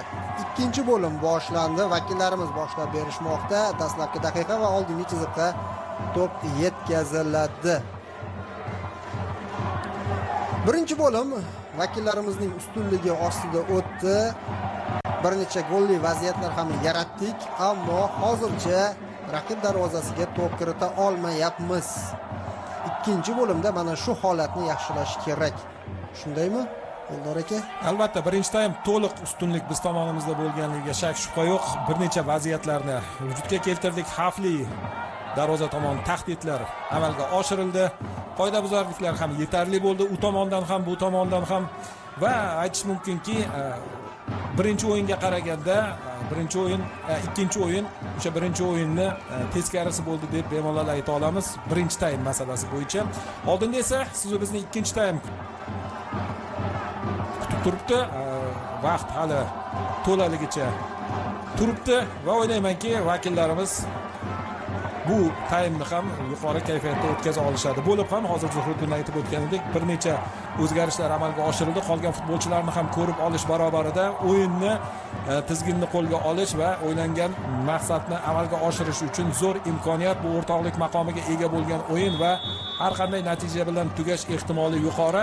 Balkim durang bo'lar, balkim birinchi o'yindagi singari, balkim boshqacharoq hisob bo'lar, balkim kichik hisobda kimdir yutib ketar.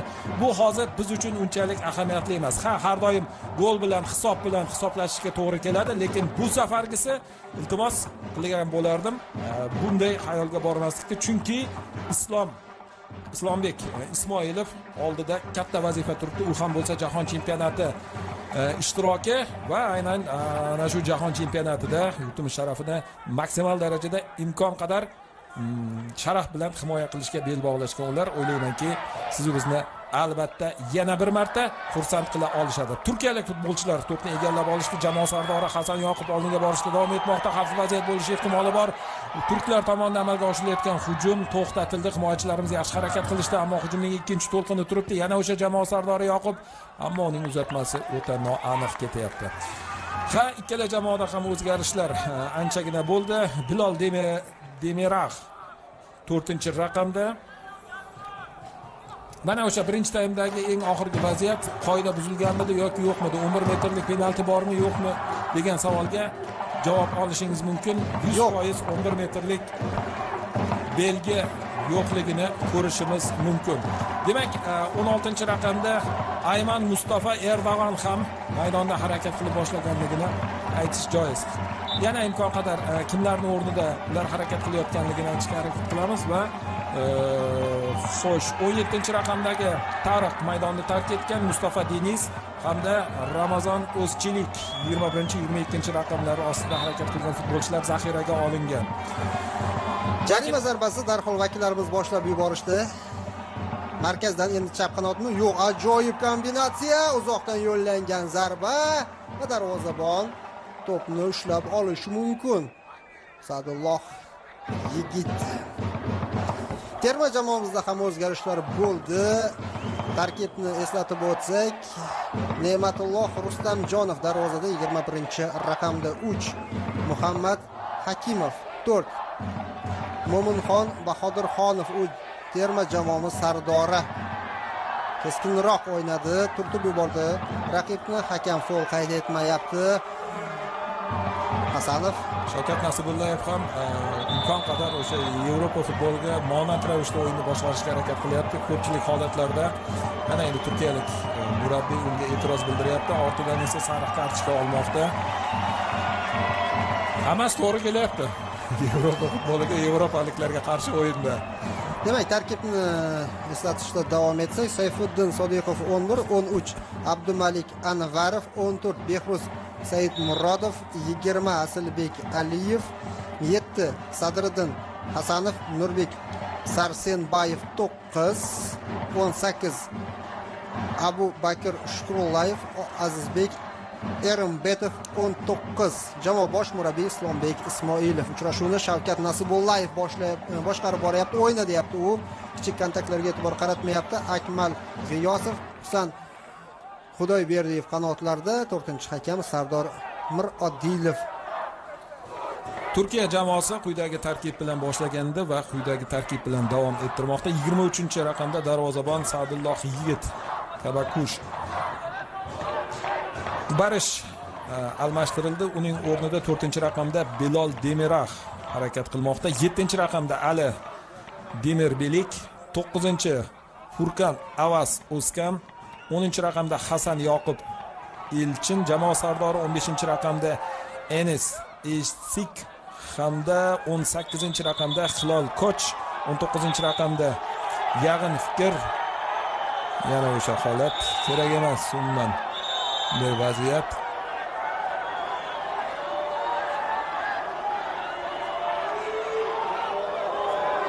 Bu futbol bundan hech qanaqa foyda yo'qligini hamma biladi, lekin qiziqqonlik qonimizda bor hammada.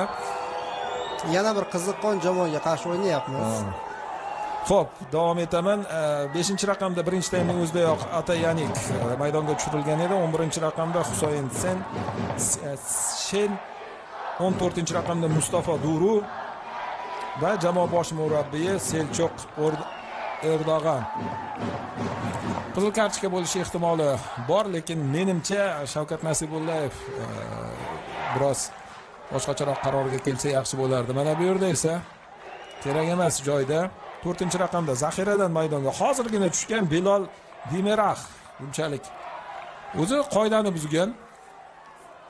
Yana bo'lib ham keyingi 19-raqamdagi Yag'iz Fikri Shenning qo'shilishi vaziyatga aralashishi jarayonni keskinlashtirib yubordi. Hakamlar maslahati, kimlarni haydaymiz, nima qilamiz deb suhbatlashayotgan bo'lsalar ajab emas. Cho'ntak kovlanyapti. Qizilmi, sariqmi? Sariqlar, bir nechta sariqlarni ko'ramiz. 19, ikkilanma, 18. Hech kim bo'yniga olgisi kelmayapti aybini. Xo'p, bizdan 18-raqamdagi Abu Bakr Shukrullayevga sariq. Raqib tarkibida 19-raqamdagi o'sha Fikri Shen o'zi u boshlaganda unga ham sariq.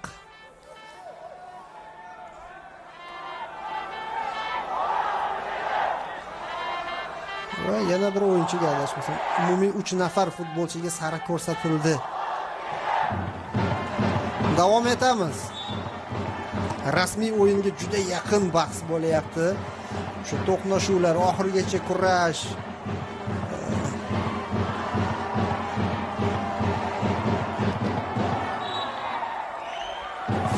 Yana bir qo'pollik.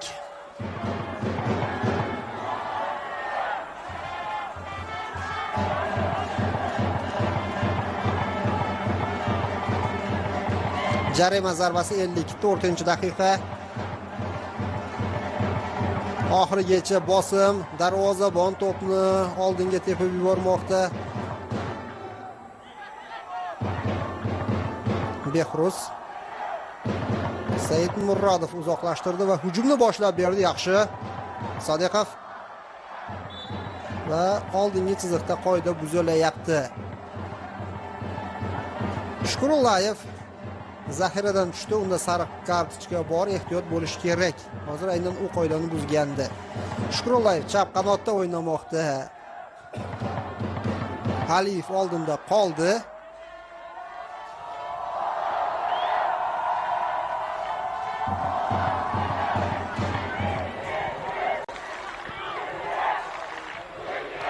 Turkiyaning hujumi.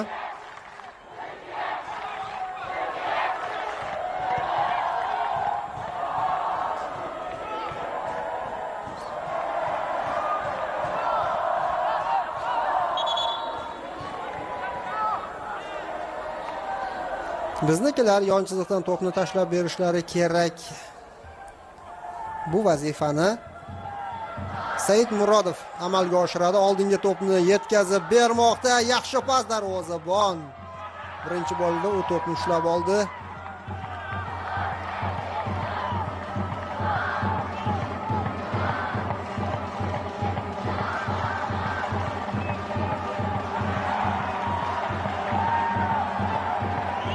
Perimbetov uzoqdan yo'llangan zarba.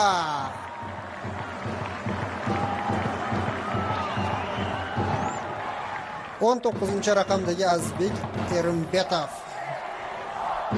oldinga o'tdi. Xavfli vaziyatni yuzaga keltiryapti. Vaziyatni takroran ko'ramiz. Habibullayev. Muhammad Habibullayev zarba yo'llagandi.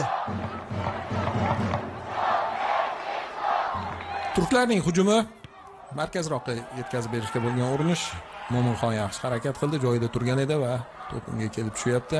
Bu to'p esa outga chiqib ketish ehtimoli to'sildi. Aldamchi harakatlar. Bu tomondan esa Hasan Elchin zarbasi yomon ko'rinish olmadi. Birinchi xavfli va aniq zarba Turkiya U17 terma jamoasida. Yaxshi debdi. Juda ham kuchga ham e'tibor berdi va trak yo'nalishga ham e'tibor qaratdi. Biznikilarning hujumi darvozabon yana bir to'qnashuv. Endi bu tasodifiy to'qnashuv desak ham bo'laveradi. Asalbek Aliyev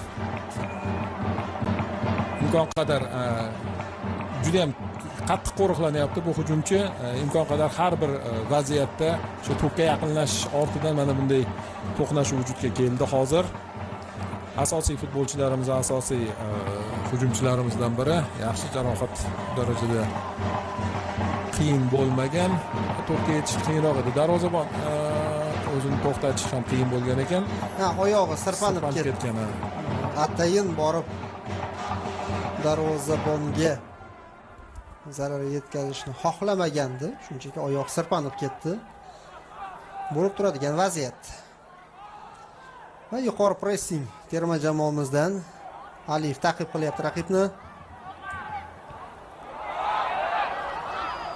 Top 9-raqamda Nurbek Sarsinbayev maydonga tushdi deb o'ylagandim.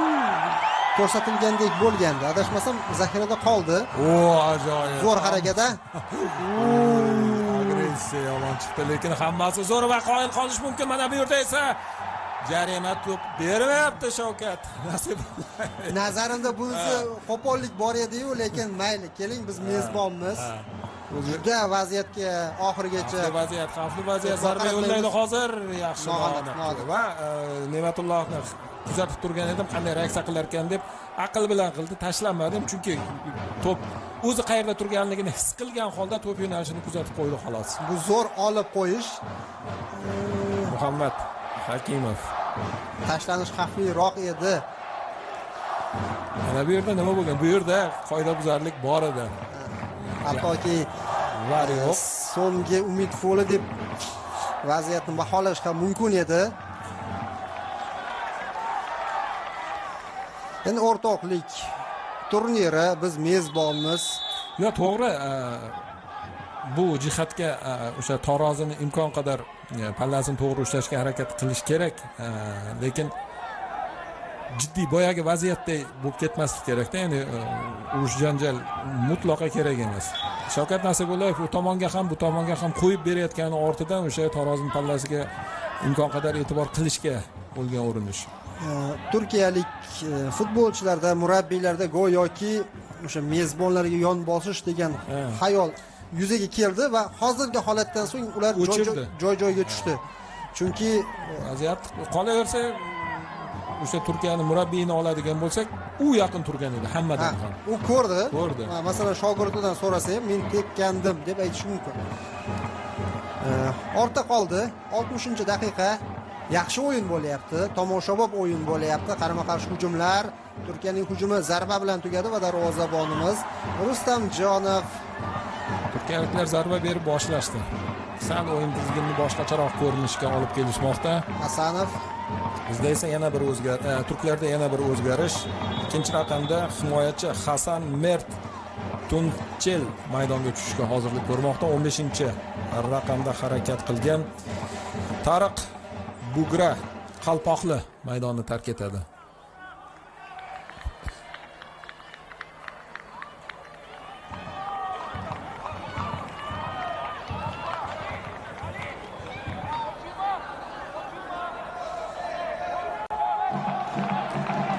Himoyachi o'rniga himoyachi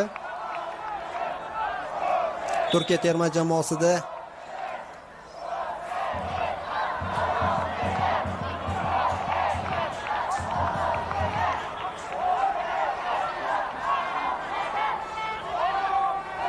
to'p oldinga tashlab berilyapti. Yaqinroqdan tashlaymiz raqib darvozasiga. Anvarov oldinga, hujumga.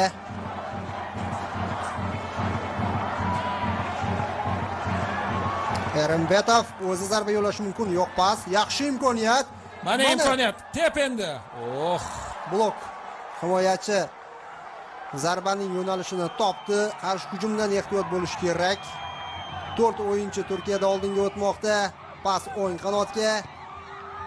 Va zarba yo'llandi. Bu uzatmaydi, zarbaga aylanib ketib qoldi shekilli. Chunki o'sha birinchi taymdagi vaziyatga javob bo'ldi hozir Turkiyadan. Qarshi hujumga yaxshi o'tishdi hozir turklar.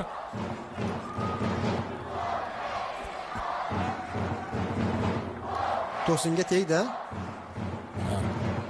To'singa tegib, keyin to'p maydon tashqarisiga chiqib ketyapti. Bu qadar hujumkor o'yinda gol ko'rsa kerak. Bilmadim, qaysi tomon birinchi uradi.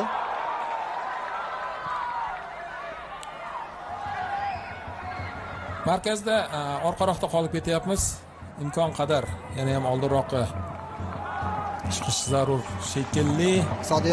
Sodiqov o'tdi raqibidan. To'pni saqlab turibdi. Ikkinchi urinish endi qiyin. Ancha gavdali va o'sha ikkinchi taymda maydonga tushgan Yanik Ata.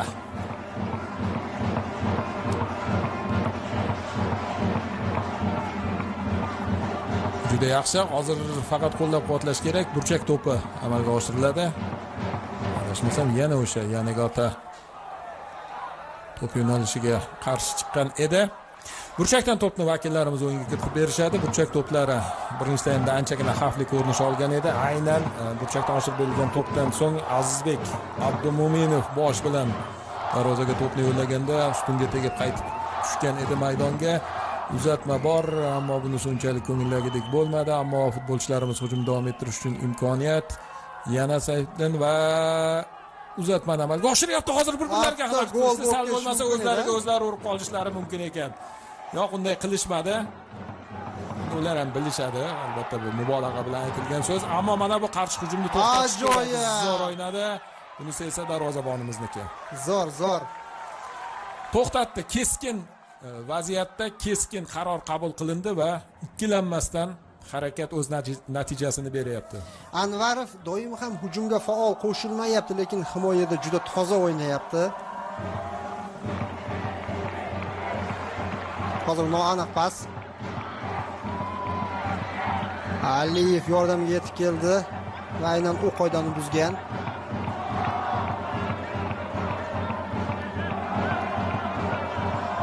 Bu Bu biroz oldin yuzaga kelgan vaziyat. Darvozabon, himoyachilar. Agar mana bu o'yinchiga qattiqroq tekkanda kirib ketib qolar ekan, avtogol bo'lib. 64-daqiqa.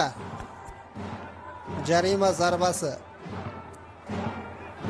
Hasan Yoqub Elchin to'pning oldida jamoa sardori.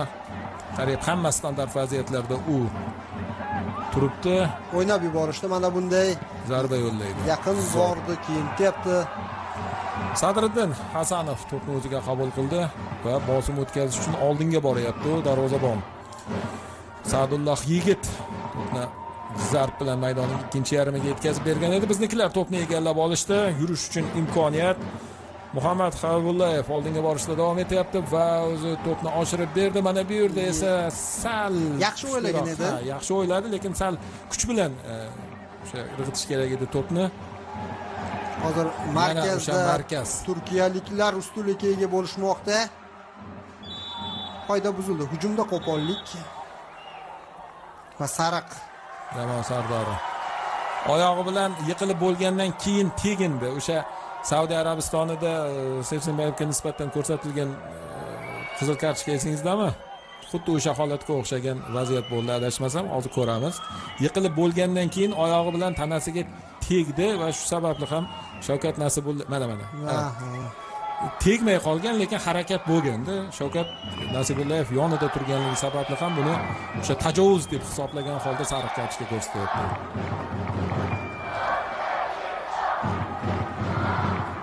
Muxlislar ancha faol. Birinchi taymda ham aytib o'tdik. Nafaqat o'zbekistonlik muxlislar Jar stadionida Turkiyani qo'llab-quvvatlayotganlar ham bor.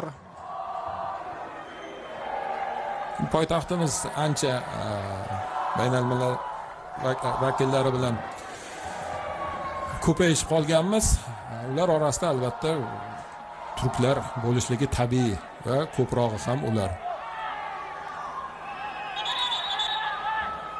Biznikilar qoida buzishdi. Adashmasam ikkita sardor to'p uchun kurash. Yo'q.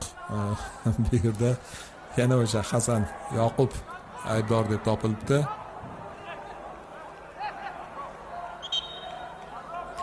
Hamkasblarimiz uchrashuvni qanday yoritish borasida o'zaro suhbatlashmoqda. Teletranslyatsiyalarni uyushtiradigan rejissyorlarimiz. Davom etamiz.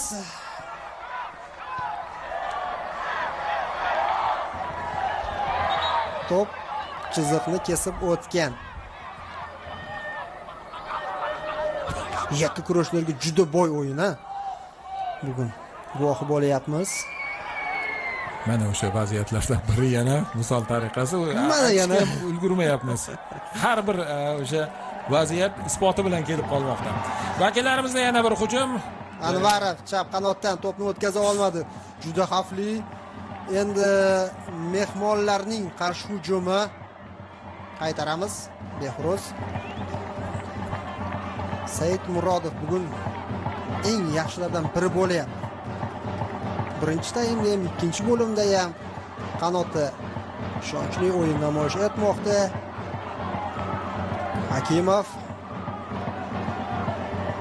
Hakimov o'z oldinga chiqayapti.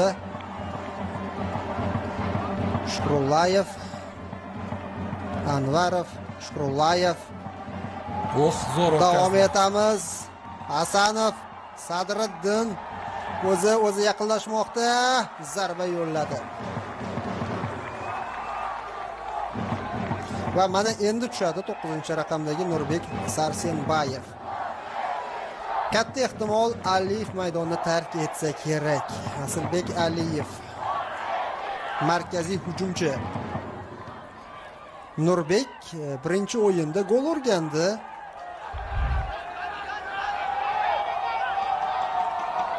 Yana 3 o'zgarish bo'lar ekan.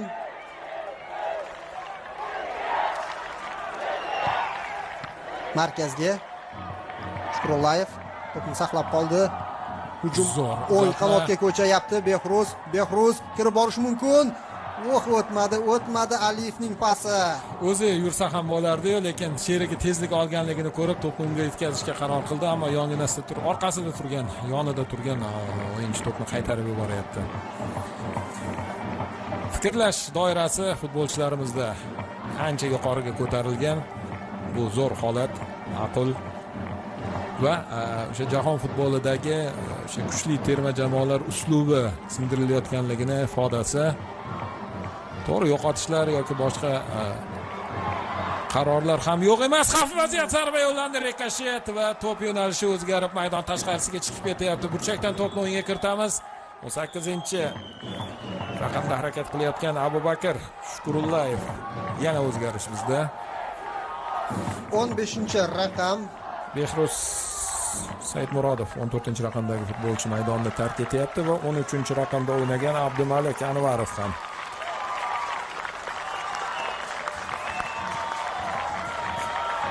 o'n 15-raqamda Muhammad Ali Musoxonov maydonga tushyapti. 9-raqamda Nurbek Sersanbayev va Miraziz Abdukarimov 6-raqamda. Aliyev maydonni tark etdi. Hozir Shukurullayevda jarohat bormi? Zo'rotda biridan, ikkinchisidan, uchinchisidan keyin zarba. Turkiyalik himoyachilar o'yin davomida 3 yo 4 marta mana shunday tashlanib to'pni qaytarib qolishdi. Darvozabonga qadar to'p yetib bormadi-da. Shukurullayevda barchasi joyida, o'yinni davom ettira oladi. Jamoa shifokori Otabek Ulug'bekov barchasi joyida ekanligini ko'rsatdi.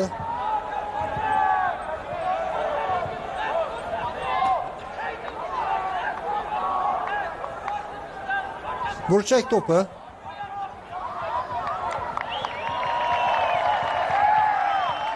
Habibullayev yuqoridan to'pni yetkazadi.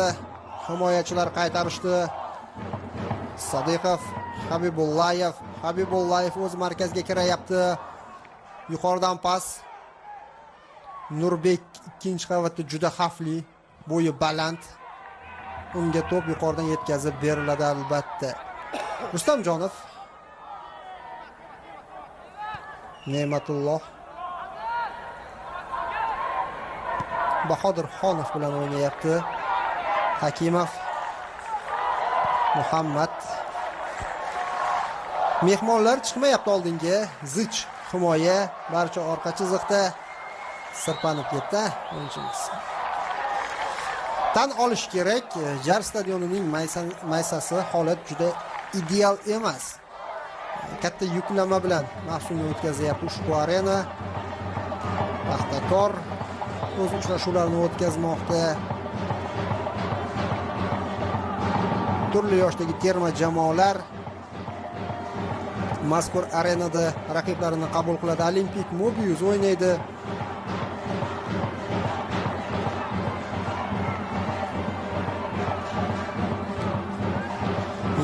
ikkinchi daqiqa.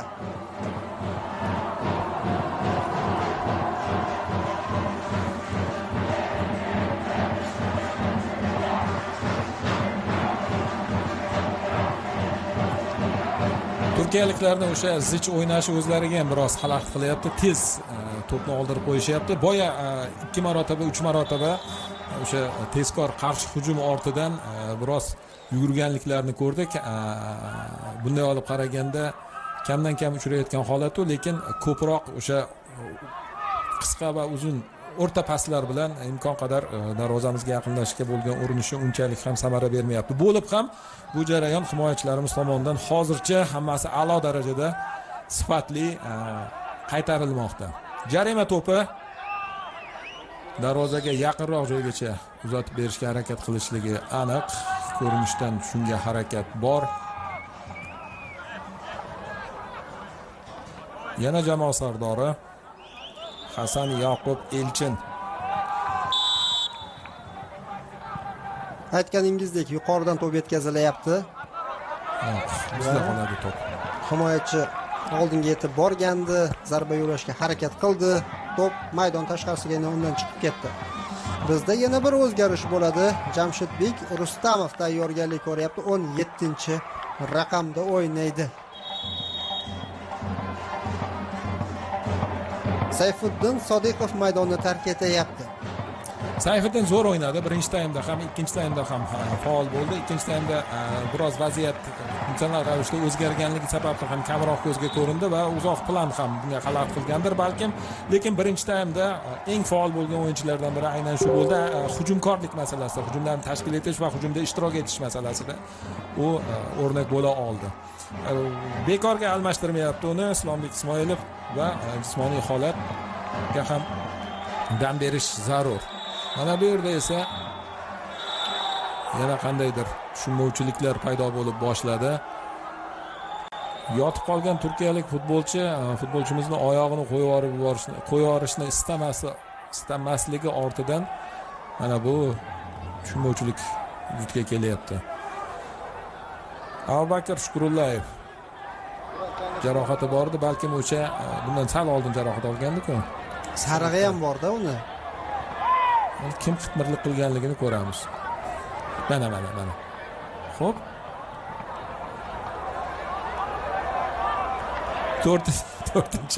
4-raqamdagi Bilol Demirach. Endi yosh, qon qaynoq, hali har qanday vazifani bajara olaman degan yoshlarda bular. Bu tomonni ham tushunish kerak. Men zo'rman degan qarash bularda eng oldingi o'rinda turadi. Sababni ham to'g'ri tushunish kerak. Lekin albatta intizom birinchi darajada bo'lishi kerak. Raqibning mana bunday harakatlariga uchmasligi lozim. Hali jahon chempionatida bundan-da murakkab holatlar bo'ladi. Bizda esa hujum davom etmoqda. Oldingi chiziqda nazorat, endi esa himoyaga e'tibor qaratish kerak. Bir xil xato ikkita jamoada ham hozirgi vaziyatda ko'rdingizmi? Bir xil xato, bir-biriga juda tez to'p oldirib qo'yilyapti. Va bizda ham qisqa paslar bor. Mana bu yerda esa Hasanov to'pni saqlab turibdi. Hududga chiqdi, zarba yo'lladi. Juda ham masofa kamlik qildi-da. To'p bilan o'zi o'rtasidagi masofa juda ham kam edi, lekin majburlikdan zarba yo'llagandek bo'layapti. Sababli ham ko'ngildagidek chiqmadi. Lekin urinish, niyat zo'r. Terma jamoamiz aytib o'tdik, jahon chempionatiga tayyorgarlik ko'ryapti. Qatarda bo'lib o'tadi. 48 ta terma jamoa qatnashadi. Bizning o'yinlar musobaqa o'zi noyabr avvalida start olsa, 3-noyabr adashmasam, terma jamoamiz G guruhidan o'rin olgan. 5-noyabr kuni o'ynaydi. Xavfli vaziyat sodir etish ehtimoli bor bo'lgan hujumi va himoyachilarimiz oxirigacha kutib olamiz. Bermadi, o'tkazmadi. Himoya mana endi bizda va to'p maydon tashqarisiga chiqib ketyapti. G guruhida terma jamoamiz Irlandiya, Panama va Paragvayga qarshi o'ynaydi. Paragvaydan bilmadim qanday o'yin kutish mumkin. Panama, Irlandiya. Oson bo'lmagan guruh. 5-8-11 kunlari Islombek Ismoilov shogirdlari o'z o'yinlarini o'tkazishadi. Bu yurtimizdagi so'nggi yig'in. Shundan so'ng xorijga jamoamiz yo'l oladi. O'yin qanotga pas, to'p maydon tashqarisiga chiqib ketyapti. 78-daqiqa. Jamshidbek Rustamov tomon to'p yetkazilgandi. Bu esa Ata Yanik to'pni tashlashda xato yuzaga keldi. Bizda esa Shukurullayev o'zi kirib borishga intilyapti. Aldashga harakat qilmoqda. O'yindan tashqari holat yo'qmi? Hakam bayrog'ini ko'tarmada davom etish kerak.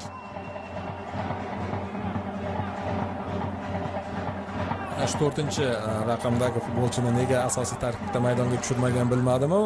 Bilol Demirachni. Lekin gavda bilan juda yaxshi harakat qilar ekan. Xo'p, uzatma bor bizning foydamizga va hujumimiz qaytarildi. Yana tashkil etsak bo'ladimi? Faqat to'pni olib qo'yish kerak. Yana qarshi hujum. Yana o'sha qanotdan vakillarimiz ko'pchilik ikki kishiga qarshi kurash olib borish kerak, lekin hozir qanchalik aql bilan o'ynaganligiga ham tan berish zarur. To'g'ri, biznikilar vaziyatni kuzatib turgan edi. Mo'minxon bir o'zi to'pni qaytarib yuboryapti, ammo turklar yomon o'ynashmadi hozir. Ha, o'qidi Bahodirxonov. Raqibning pasini o'tkazganida qiyin edi. Selchuk Erdo'g'an shogirdlariga ko'rsatmalar beryapti o'yin yakuni uchun. Turkiyada burchak zarbasi, terma jamoamizda barcha orqa chiziqda, hujumchilar ham ortga qaytgan. Sarsenbayev kutib olishga tayyor.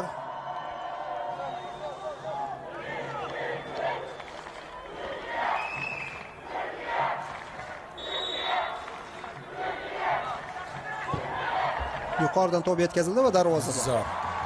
Ne'matulloh Rustamjonov.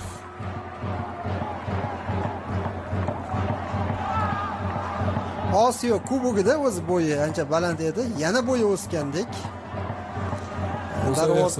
Darvozabonlarda bo'yning ahamiyati juda katta-da.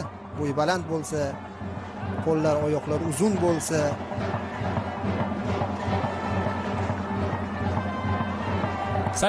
daqiqa hisob ochilmayapti. Birinchi singari durangga qarab ketmoqda borgan sari natija. Ammo yomon o'yin ko'rmadik. Ikkala jamoa ham o'z imkoniyatlarini boricha ochishga harakat qilyapti. Bo'lib ham shaxsan menda o'zimizni jamoamiz ancha iliq taassurot qoldiryapti. Mayli, hisob 10 daqiqadan ko'proq vaqt bor. Qo'shib beriladigan vaqtni ham hisobga olib aytyapman. Lekin hujumkorlik va o'yin tizimini ushlash bo'yicha biznikilar statistikani ko'taradigan bo'lsak, ancha oldinda. To'p jarima maydoniga yetkazib berildi. Bosh bilan darvozaga urinish, to'pni yo'llashga hujumimiz davom etadi. Faqat tepishga imkoniyat berishmayapti. Aytilganidek, juda ham turklar zich joylashib olishgan. Jarima maydoni ichida, buning ortidan esa ta'kidlangandek xatolari ko'p. Va o'sha xatosi sabab yana to'pni egallab oldik. Biroz yoyilishdi, ammo himoya chizig'ida baribir turklar yana ham bir-birlariga yaqinroq turishdi. Mana bu zarba esa darvozabon uchun juda noqulay bo'ldi. Yetdim deganda bitta sapchadi va buning ortidan Sadulloh yigit qiynaldi. Bahodirxonov bahodirlarga xos zarbani amalga oshirdi. Uzoqdan kuchli kerak mana shunday zarbalar. Kirib borishlar o'xshamayapti. Zich himoya etib o'tganingizdek. Hozir jarohat olgan futbolchi bor. Oyoqlar dosh bermayapti raqibda ham. O'yin tempi sur'ati juda ham baland. Zo'riddin tinib turishning imkoni yo'q-da. Oldin bir paytlar ko'rardik, yurib futbol o'ynaydigan futbolchilar ham bo'lardi maydonda. Hozir unaqa zamon emas. To'xtading bo'ldi, to'xtab qolasan. Shuning uchun to'xtashlikning imkoni, iloji yo'q. Va bu juda ham katta jismoniy kuch talab etadi. Mana o'sha to'pning sapchisi. Keyin jamoalar, ayniqsa kattalar futbolida ma'lum daqiqalarda pauza olishadi. O'sha jarohatlar orqali, to'p nazorati sabab. To'p nazorati orqali bu o'yinda o'sha pauzalar bo'lmayapti. Yo Turkiya, yo biz hujumga o'tyapmiz darhol. Ancha tomoshabob o'yin yuzaga kelyapti. Markazda hech kim kutib olmayapti turkiyalik futbolchini. Yana Bahodirxonov. Mo'minxon to'pni maydon tashqarisiga chiqarib yubordi.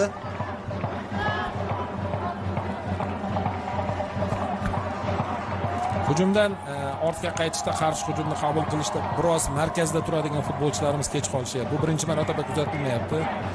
Afsuski, menimcha Islom Ismoilov bu haqda siz bizdan juda yaxshi biladi va qandaydir ko'rsatmalar, ishlanmalar topishi aniq. Turklar yana to'pni egallab olishdi. O'ng qanotdan hujumga o'tishmoqchi. Out ular foydasiga. Abdukarimovdan to'p maydon tashqarisiga chiqib ketgan. Hasan Mert. Mert bizda Martga to'g'ri keladi. Mart inson deymizmi? Mert deyishadi. Qardoshlarimiz va qaytardik. Faqat hech kim yo'q bu tomonda. Oxirgi himoyachi to'pni darvozabonga yetkazib beryapti. Ramazon O'zchilik. Bu esa Sadulloh yigit darvozaboni turklarda. Yana o'sha Mo'minxon Bahodirxonov jamoa sardori, ammo biznikilar to'pni oldirishdi. Turklarning hujumi, to'g'ri ular kamchilik. Oldinga tepib borish kerak. Unchalikka bormadi. To'p yana bizga tegishli hududda oldirildi. Chekinishga majbur bo'lishyapti potensial hujum qaytadan boshlanishi uchun. Vaqt kam qolyapti. Durang Zuhriddin adolatliroq bo'lardi. Lekin Eldor aka har ikkala terma jamoa g'alabaga o'ynayotgandek. Endi boshlagandek tuyulyapti-da menga. Boya turli zo'r harakat qildi hozir Muhammad Hakimov. Ya'ni aytmoqchi bo'lganim, oxirgi daqiqalarda tavakkal oldinga o'tish bo'lsa kerak. Ha, shuni aytmoqchi edim men ham. Zo'r. Mana bunday to'qnashuv bo'lishi tabiiy, lekin oxirida do'stona xayrlashish kerak. Do'stona qabul qilish lozim. Yag'iz Fikri maydonni tark etadi. Uning o'rnida 6-raqamda yarim himoyachi Baran Yalachan yarim himoyachi. Mana kurash bo'ldi. Ikkalasi bir-biriga xalaqit berishdi, keyin qo'l tashlab davom etishdi.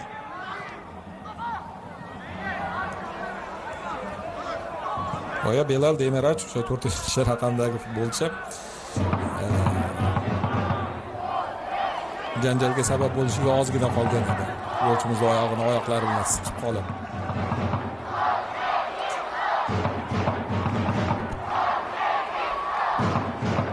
Muxlislarimiz ko'payib ketishdi shekilli, ha? So'g'irdan stadionda. Ha, biz tomonda, ya'ni bizning telekameralar joylashgan tomonda muxlislarning soni ancha ko'p va ular ancha faol. Faollar boshqa tomonda.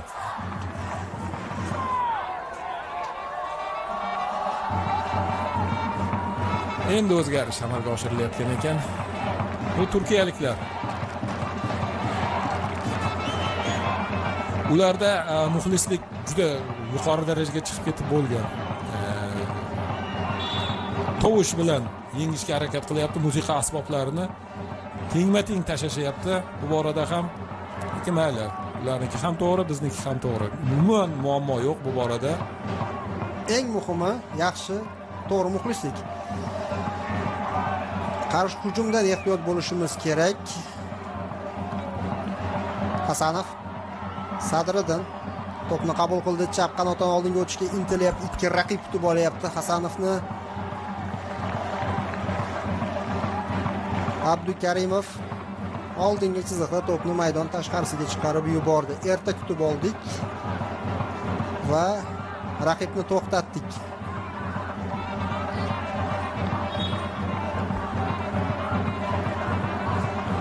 Biroz temp tushgandik hozir.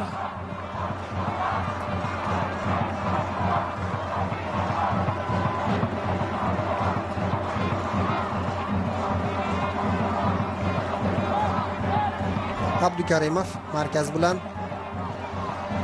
Erimbetov oldingi chiziqqa to'pni yetkazib bergan edi. Va yana qoida buzilyapti. Hozirgina zaxiradan maydonga tushgan futbolchi Baran Yalachan qoida buzyapti. 88-daqiqa. Biznikilar to'pni o'yinga kiritishdi. Mo'minxon Bahodirxonov turgan sherigi bilan o'ynadi. Qoida buzilgani yo'q. Bizning futbolchimiz yiqilib tushdi va futbolchilarimiz to'pni olib qo'yishdi. Tezkor qarshi hujum nima bilan yakunlanadi? O'sha ko'rinish hozircha zid joylashuv, hushtak yo'q. Shavkat Nasibullayev o'yini deyishda davom etmoqda. Zarba bo'ladimi ekan yana ichkariga? Sarsenbayev hozircha imkoniyatga ega bo'lmayapti. Doim ham unga to'p yetib bormayapti. Mana bu esa bizda klassik variant. Yana jamoa sardori Mo'minxon Bahodirxonov vaziyatni yumshatib orqaga chekinish. Hakimovga to'pni qoldirdi darvozabon. Bahodirxonov yana oldinga yo'l olamiz. Azizbek Erimbetov oldinga yaxshi. Mana Sarsenbayev O'yindan tashqari holat. Nurbek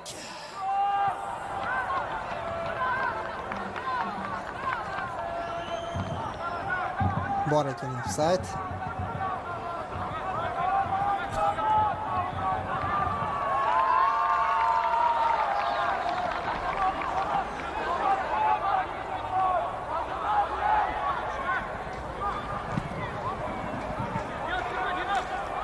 Sa'dulloh Yigit tepgan to'p ancha uzoqqa ketdi-yu, lekin o'zbekistonlik futbolchilarga nasib etdi. Bahodir Xonov oldinga Nurbek qoldiryapti jamoadoshiga. Charchashdi, ikkala tomon ham charchashdi, chunki xatolar juda ham ko'payib ketyapti. Va bu charchoq kimnidir yengishi mumkin. Charchoq chunki vaziyat ancha qaltis. Ikki tomonda ham, ikkita darvoza ham tahlikali vaziyatga tayyorlik tuyulmoqda. Qaysi tomon qanday qilib nima qiladi bilmadim-u, bu boradagi gumon ancha kuchayib boryapti borgan sari. Mana vaziyatga e'tibor qilamiz. Hushtak chalindi, qoida buzildi. Qoidabuzarlik bor edi, to'pga o'ynadim deyapti. Asabiylashayapti mana endi Islombek Ismoilov ham shogirdi ko'proq to'pni o'zi saqlab qoldi. Hozir qo'pollik qayd etilmaganda mehmonlarda juda xavfli hujum yuzaga kelardi. Rustamov oldirdi. Turklarning hujumi ikkinchi bo'limga 4 daqiqa qo'shib berilmoqda. Hozir 3-ga 2 yaxshi ulgurdi. To'pni birinchi vakillarimiz tepishdi, Shukrullayev, keyin turkiyalik futbolchi uni yiqitdi. Mustafa Duru ulgurmadi to'pni tepishga. Chunki to'pning o'rniga futbolchimizga jarohat yetkazdi mana bu pallada. Ana o'sha Mustafa Duruning harakati.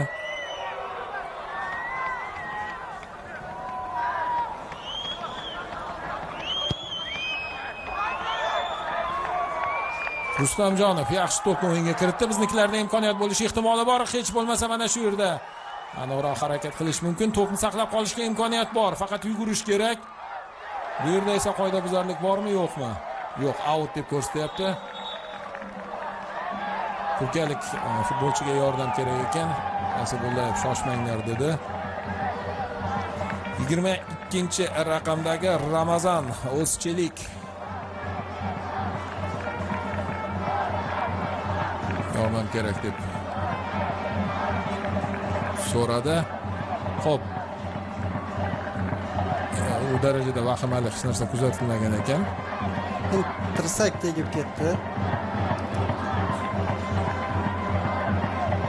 Aytayapman-ku, bu o'rtoqlik o'yiniga o'xshamadi. Birinchi uchrashuvdan qolib ketgan o'ziga xos qarama-qarshiliklar bo'y ko'rsatdi shekilli. O'zi mana shunday o'yin kerak-da bizga. Jahon chempionatidan oldin formaga tushib olish uchun.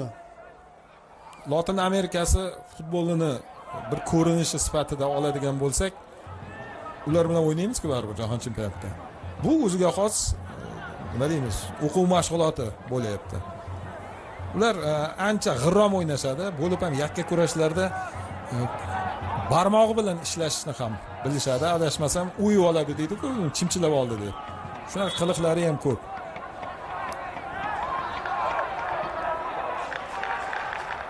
Oxirgi daqiqalar, uchrashuvda qo'shib berilgan oxirgi daqiqalari, imkoniyat bor, qani Sersimbayev yo'q, penalti yo'q-ku, lekin yana biroz yursa bo'ladigandek edi. Nasibullayev yiqilishi bilan qo'lini yo'q ishorasini ko'rsatib boshlaganda to'pni o'zidan uzoqlashtirib yubordi. o'ng tomon bo'sh o'tkazdi o'ngga, lekin darvozabon ham chiqib kelib to'pni kuzatib qo'yayapti. Biroz vaziyatni boy berib qo'ygan edi Nurbek. Takroran ko'ramiz, mana to'p yetkazilyapti. 11 metrlik belgi qo'ysa bo'lar lekin himoyachi to'pga ulgurmagan edi. Mana Nurbek ulgurgan birinchi. Bu penalti. Penalti, qadrli do'stlar. Edi. Mayli, turklar qarindoshimiz bo'ladi. Siylashda davom etamiz.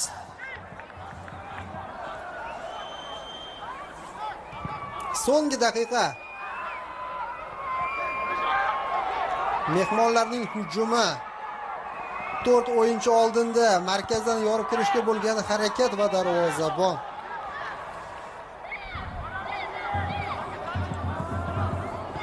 Vaqt o'tib boryapti. Markazda qoida buzilmoqda.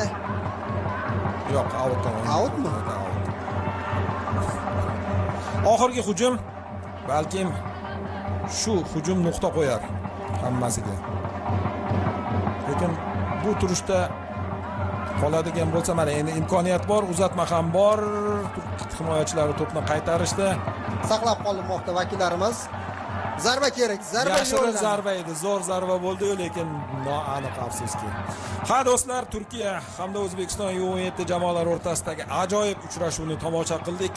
Hozir to'p o'yinga kiritilishi bilan Shavkat Nasribollayev xushlagini chalishiga menimcha hech qanday shubha yo'q, chunki belgilangan vaqtdan ham o'tib ketib boshlandi. Ammo darvozabon ham shoshmayapti. Bir qarashda yomon o'yin tomosha qilmadik. Vakillarimiz to'pni egallab olishdi. Yana bitta hujum. Qani oldinga, o'ng tomon, chap tomon, ikki tomonda ham variant bor edi. Qoldiryapti orqaroqqa. Tezroq. Himoyachilarga to'p yetkazib berilmoqda. Qo'shimcha 1 daqiqa yana qo'shilgan ekan Azibullayev tomonidan. To'xtalish bo'ldi. Sababi biznikilar hujumda. Rustamov mana imkoniyat. Yana paslatib, yerlatib, qisqa pas bilan darvozaga yaqinlashish harakati.